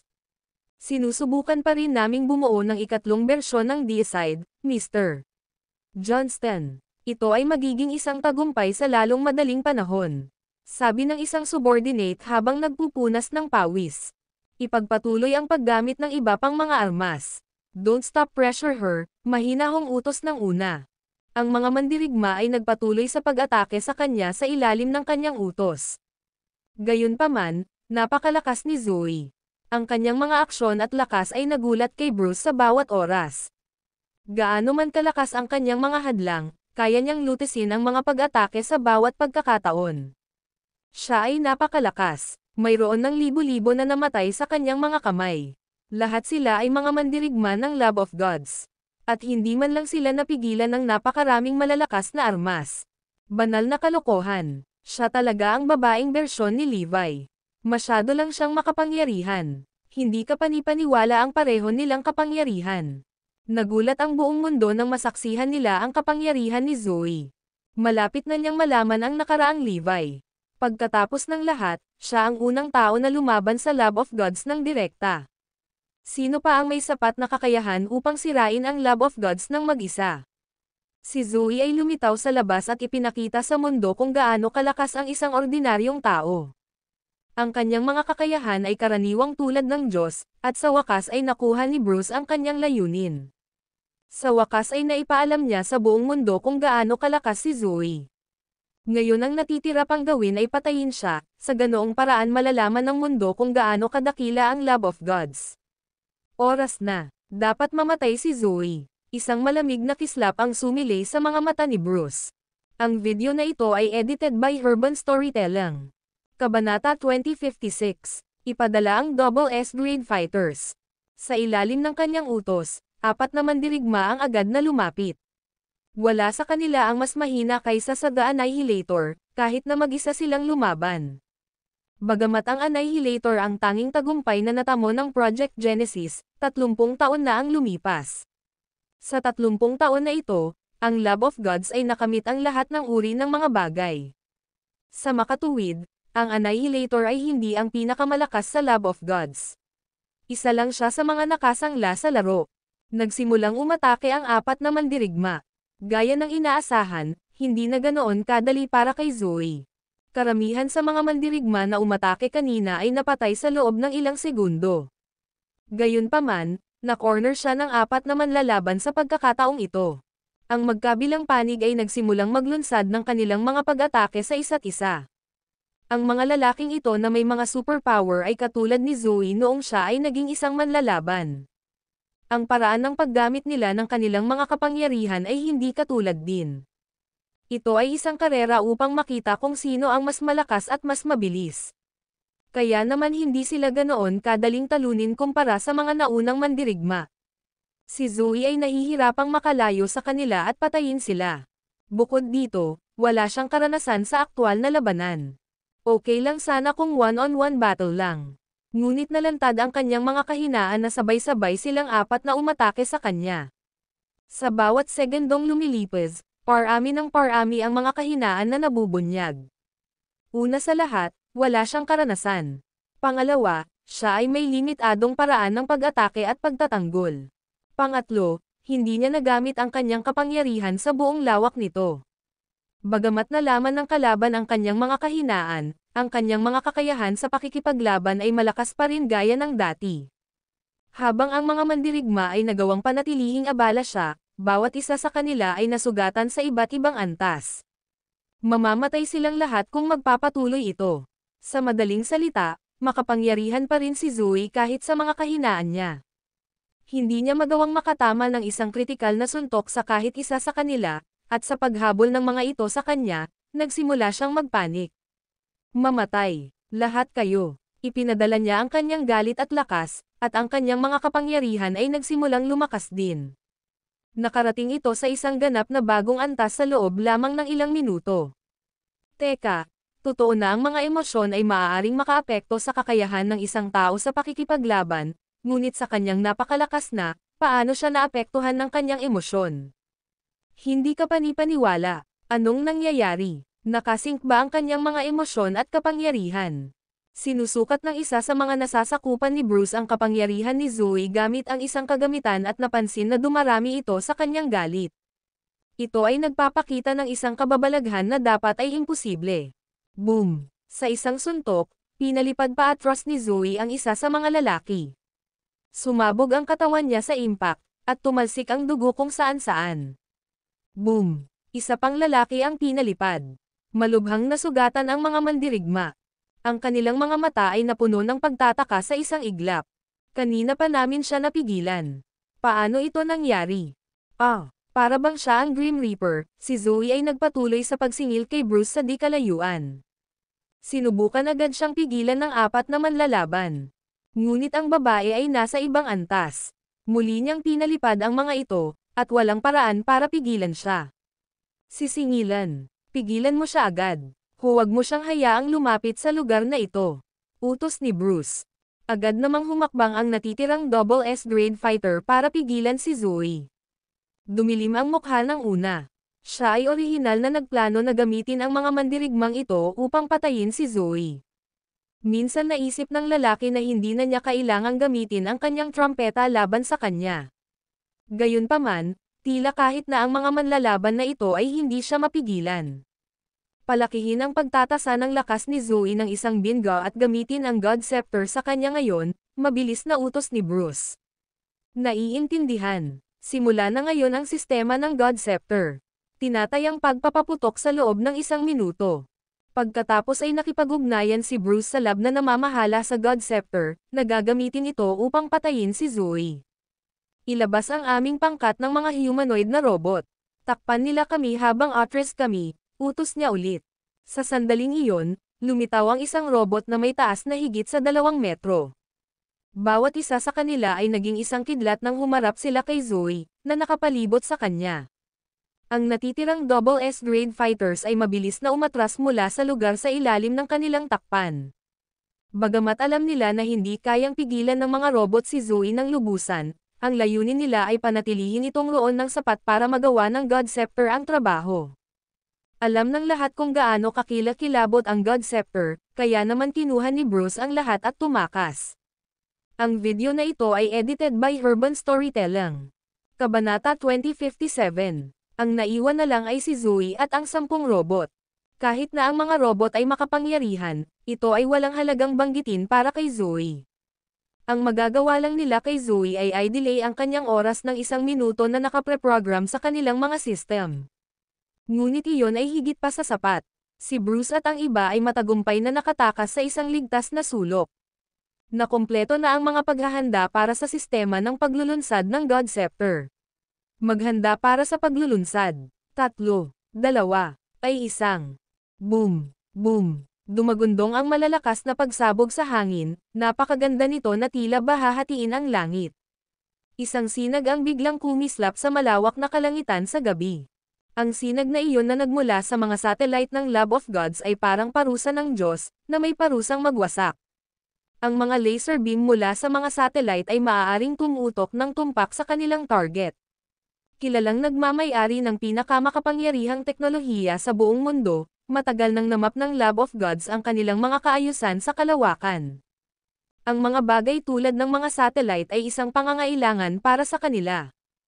Ang super weapon, ang God Scepter, na ipinagmamalaki nila ay ang mga paglabas ng mga laser beam mula sa mga satellite. Ang pinaka-nakakatakot na bagay tungkol sa God Scepter ay marahil ang radius ng pag-atake nito, ito ay maaaring gumawa ng sirain ang buong mundo. Marahil dahil ang paglulunsad ay mula sa satellite mula sa isang taas sa itaas, at nagdaragdag sa pagkasira nito, ang God Scepter ay maaaring sakupin ang bawat bahagi ng mundo at magdulot ng isang sakuna na suntok kapag na-activate na. Walang makakatakas kapag tinutukan ng armas. Sa kung gaano kakilakilabot at futuristic ang armas, naging trump card ito ng Lab of Gods.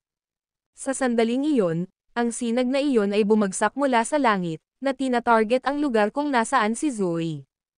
Kahit na ang sinag ay wala kahit saan, Ang mataas na temperatura nito ay napakatindi na hindi lamang ang lupa ay nasunog, ang natitirang mga robot sa lugar ay natunaw kaagad. Iyon lamang ay sapat na upang ipakita ang kapangyarihan nito dahil ang mga robot na iyon, na di umano'y gawa sa materyal na antas ng aerospace at lumalaban sa init, ay hindi man lang makayanan ang init ng sinag at sa halip ay natunaw. Gayunpaman, ang kredito ay kailangang ibigay kay Zoe na kaya niyang tiisin ang isang bagay na kahit ang mga robot ay hindi makakayanan. Pinatunayan lamang nito kung paanong ang kanyang katawan ay ibang antas kumpara sa iba. Boom! Habang papalapit ang sinag sa lugar, human-go ang mga ingay habang nagsimulang magpakita ng mga palatandaan ng pagguho ang lupa. Sa wakas, tumpak na bumaril ang sinag kay Zoe. Ang lahat ay nangyari sa isang kisap mata, na nag-iwan kay Zoe ng pagkakataong makatakas. Whoosh! Si Zoe, bilang sentro ng target, ay tinamaan ng sinag. Basag! Isang hukay na kasing laki ng isang maliit na bayan ang nabuo bilang resulta ng welga. Isang ulap ng kabute ang tumaas sa himpapawid, na nagdulot ng nagbabantang anino sa karamihan.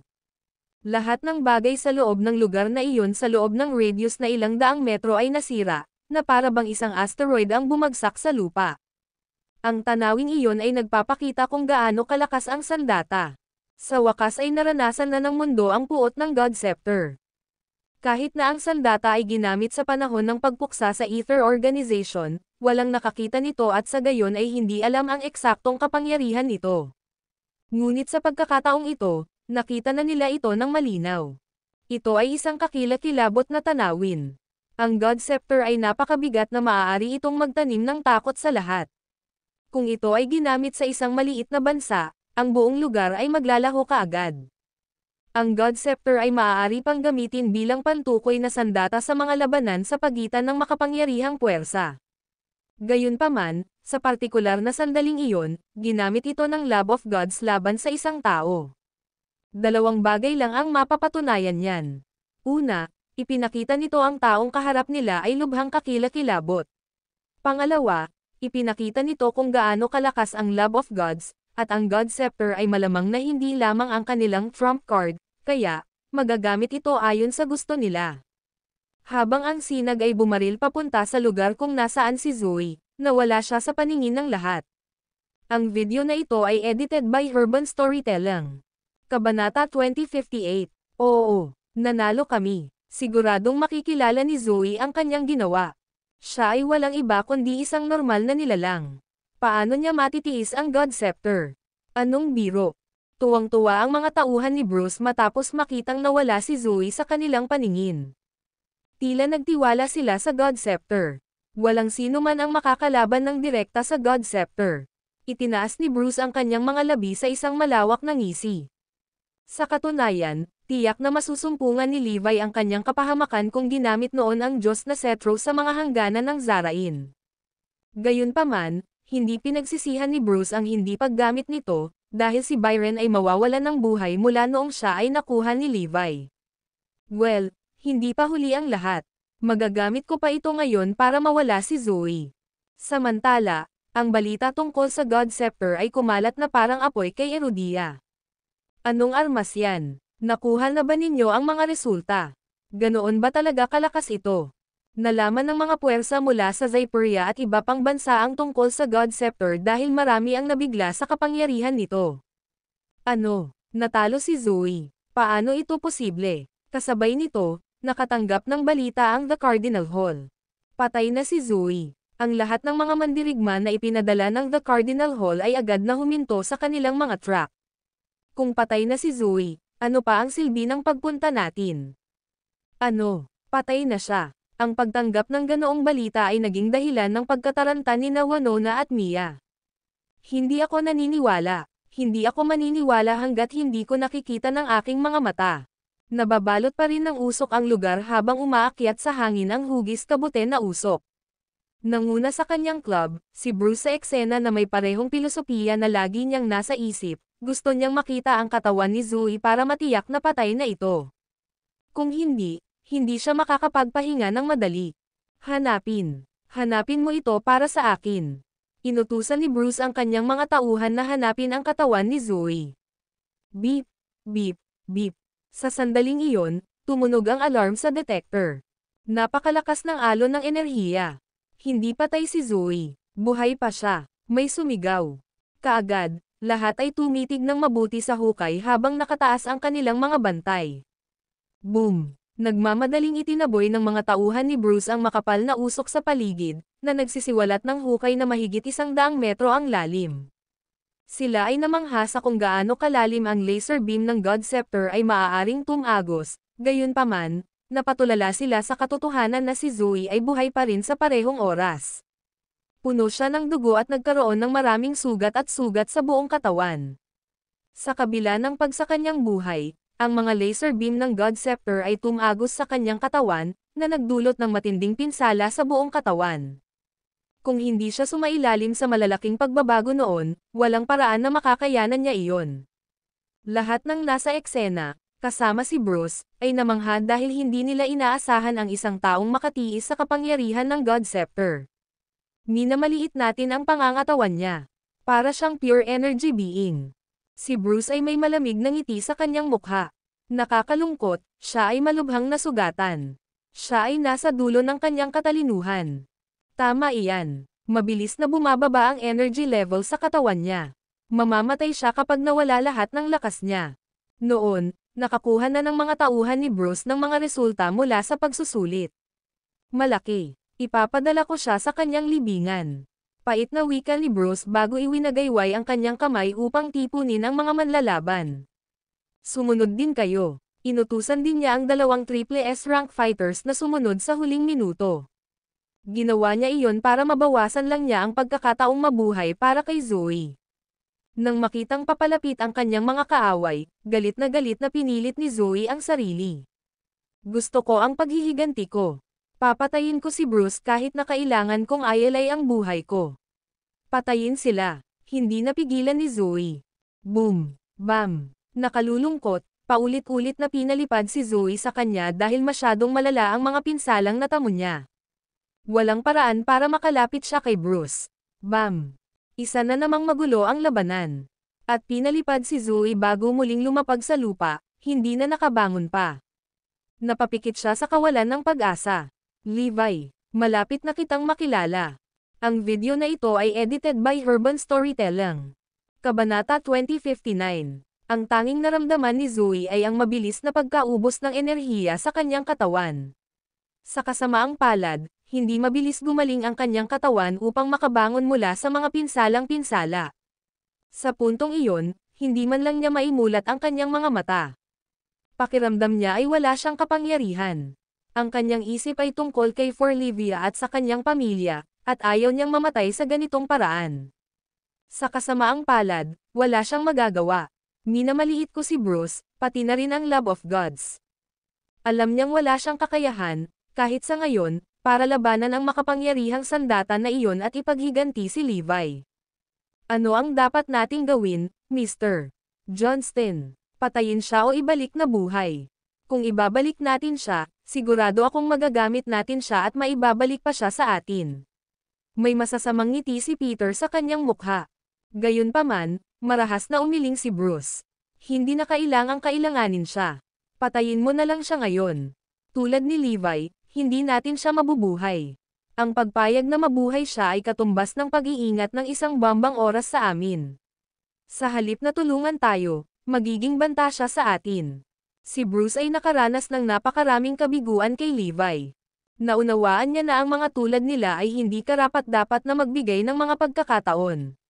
Sa halip, ang pagpatay sa kanila sa lalong madaling panahon ang pinakamahusay na solusyon. Sinulyapan ni Bruce si Zoe at nagutos, patayin siya.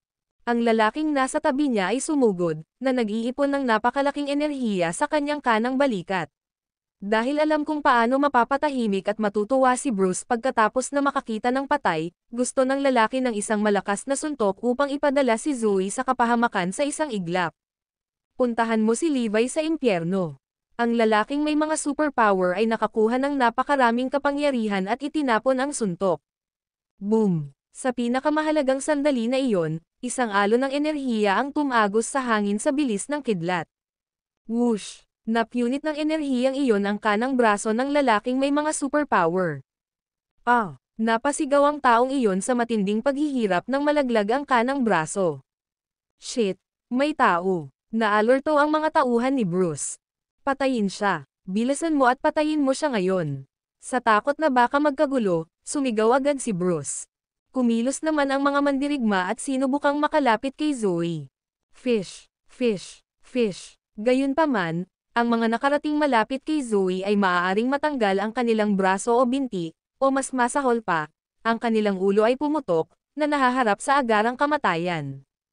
Hindi na kailangang sabihin, walang sino man ang makakalapit sa kanya. Parang may 1 metrong haba ng ipinagbabawal na lugar sa paligid niya. Gulat na gulat sa nangyayari, pinilit ni Zoe na imulat ang mga mata para tumingin sa paligid niya. Katulad nito, si Bruce at ang kanyang mga tauhan ay nakatingin din sa paligid. Napansin nilang kakaiba ito dahil wala silang nakitang tao sa paligid. Maaaring ito ay ang mga mandirigma mula sa The Cardinal Hall. Iyon ang unang reaksyon na pumasok sa isip ni Bruce. Ngunit nakaisip ako ng mga epektibong estratehiya laban sa The Cardinal Hall. Kung tutuusin, masyadong malapit sa isa't isa sina Zypria at Erudia. Hindi magtatagal bago makarating sa Cardinal Hall o ang mga mandirigma mula sa Erudia kung gusto nilang kumilos. Kung tutuusin, napakalapit ng dalawang bansa. Dahil sa pagiging maingat niya, imposibleng hindi iyon pansinin ni Bruce. Bukod pa rito, nakipag-ugnayan na siya kay Cyrus noon pa man, at pumayag ang huli na panoorin sa The Cardinal Hall at ang mga manlalaban ni Erudia at ipaalam sa kanya ang anumang oras ng sabay-sabay. Hindi pa gaanong katagal, tumpak din na ipinaalam sa kanya ng The Dark Sun tungkol sa lokasyon ng mga manlalaban ni Winona at The Cardinal Hall. Dahil hindi sila pwede dito sa maikling panahon, sino pa kaya ito? Patayin mo muna si Zoe. Bagamat hindi alam ni Bruce kung sino ang eksaktong iyon, alam niyang may isang taong naroon upang iligtas si Zoe. At walang paraan na mailigtas niya ang kanyang buhay. Boom! Boom! Ilang double S-grade fighters ang sumugod, na sinalubong lamang ng isang hindi pa naganap na pag-atake, na naging dahilan upang sila ay masugatan ng husto. Sa kabila ng kanilang kalapitan kay Zoe, ang haba ng metrong iyon ay tila napakalayo niya at hindi maabot. Siyempre, matagumpay na naakit ng mga mandirigmang iyon ang misteryosong taong iyon upang lumitaw. Sa hindi kalayuan, isang matangkad na figure ang lumabas mula sa isang malaking sasakyang panghimpapawid ng Lab of Gods, na tinatanaw ang lahat mula sa itaas na parang isang demonyo. Ang presensya lamang nito ay sapat na upang magdala ng napakalaking banta sa Lab of Gods. Maging si Bruce ay nahihirapang huminga, halos hindi na makahinga. Tulad niya, ganoon din ang nararamdaman ng iba sa kanila. Ito ay isang takot na nagmula sa kaibtsuran ng kanilang mga kaluluwa. Sino ka? Napaungol si Bruce. Levi Garrison. Ang video na ito ay edited by Urban Storytelling. Kabanata 2060. Si Levi ay isang lalaking may mahusay na reputasyon at impluwensya. Ang pagbanggit sa kanyang pangalan ay parang isang bolt out of the blue, na nakakatakot sa lahat ng tao at sa kanilang mga kaluluwa ay umalis sa kanilang katawan. Levi. Ang pamilyar ngunit nakakatakot na pangalan na iyon. Kahit na ang Lab of Gods ay may label na ang kanyang pag-iral bilang ang pinaka-nagbabantang isa. Ang lahat ay nasa bingit ng pagkasira sa kabila ng pagiging isang kritikal na sandali. Kakatwa, si Bruce ay labis na natakot na siya ay nagbabad sa malamig na pawis at halos mawalan ng kontrol sa kanyang pagdumi. Masyado siyang naapektuhan kaya nablangko ang isip niya. Ang iba ay nasa katulad na kalagayan. Nang marinig ni Zoe ang pangalang iyon, bigla niyang naramdaman na nagkaroon siya ng matinding lakas sa kabila ng kanyang kalunos-lunos na kalagayan. Ang takot at sindek na dulot ng kalagayan ng pag-iisip ng lahat sa pagbanggit sa pangalang iyon ay lubhang nakapipinsala na maihahambing sa setro ng Diyos. Hindi pwede. Imposible yan. Patay na si Levi. Nakita ng buong mundo ang kanyang katawan na natunaw hanggang sa puntong lampas na sa muling pagkabuhay. Paano posible na buhay pa siya? Bukod sa pagiging maingat ni Bruce, mas sigurado siyang patay na si Levi dahil pinuntahan siya ni Zoe para maghayganti. Sa isiping iyon, humagalpak ng tawa si Bruce. Sabi mo ikaw si Levi. Anong pipeng hanggal na sinusubukang magkaila bilang si Levi? Levi Garrison. Paanong posible na buhay pa siya? Sigurado akong impostor siyang gumamit ng pangalan ni Levi para lang takutin kami. Sa katunayan, ito ay talagang nagtatrabaho ng ilang sandali lamang. Natigilan ang lahat nang marinig ang pangalang iyon, kasama na si Bruce. Oo ako, sagot nung tao habang nakatingin sa baba. Haha, hindi ako makapaniwala na may magpapanggap na si Levi. Naiwan siyang walang labi, hindi siya maaaring higit na patay. Tingnan mo, kaibigan ko. Hindi umubra sa akin ang lanzi mo. Hindi ikaw si Levi. Tumawa ng malakas si Bruce. Ngumiti ang taong iyon. Sinong nagsabi sa'yong patay na ako? Hindi mo ba nakikitang ayos lang ako? Ha? Natarante si Bruce nang marinig iyon, at agad siyang nalunod sa kanyang pag-iisip. Posible kayang buhay pa talaga si Levi. Lahat ng uri ng posibilidad ay sumagi sa kanyang isipan sa loob ng segundong iyon. Sa kanyang kaalaman sa teknolohiyang taglay ng Lab of Gods, naisip niya na halos zero ang posibilidad na mabuhay si Levi. Maliban kung higit pa siya sa isang normal na tao.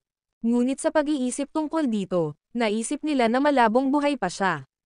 Sino ka ba talaga? Hindi ka taga-Erodia. Ikaw ba ang taong lumalaban sa akin? Tanong ni Bruce. Hulaan mo na lang, sabi ng taong iyon. Naniniwala ako na ikaw. Dahil nagkita na tayo ngayon, hindi kita hahayaang umalis ng ganoon kadali. Namula ang mukha ni Bruce sa galit. Palm. Gayunpaman, ang lalaking iyon ay kumaway palm at agad na nawala sa mga tanawin ng karamihan. Ha, wala na siya. Crap, nasaan si Zoe? Sigaw ni Bruce. Sabay-sabay na napalingon ang lahat sa likuran, ngunit matagal nang nawala sa paningin ni Zoe. Ang atensyon ng lahat ay nasa hitsura ng misteryosong lalaki na tinawag ang kanyang sarili na si Levi. Dahil dito, walang nag-aalala tungkol kay Zoe. Sa kung gaano kataas ang kakayahan ng kabilang partido, walang duda na may kakayahan silang iligtas si Zoe. Ako, si Bruce ay sobrang galit na halos magmura siya. Paano nakakalito sa kanila? Gumawa na ako ng katangahan sa pagkakataong ito. Ang paggamit ng pangalan ni Levi ay isang matalinong taktika na inalkila ng kabilang partido dahil matagumpay nitong nailihis ang kanilang atensyon. Samantala, si Zoe ay nasa isang desyerto na lupain sa Zyperia matapos iligtas. Gaya ng inaasahan, higit pa sa isang lalaki. Hindi nagtagal, nagkita sila ng misteryosong lalaki kanina. Tuwang-tuwa si Zoe nang makita ang taong iyon. Levi, ikaw ay buhay. Buhay ka pa. Hindi ako si Levi. So yun lamang po mga master. Sana nag-enjoy kayo sa pakikinig. Magkita-kita po ulit tayo sa aking mga susunod na video.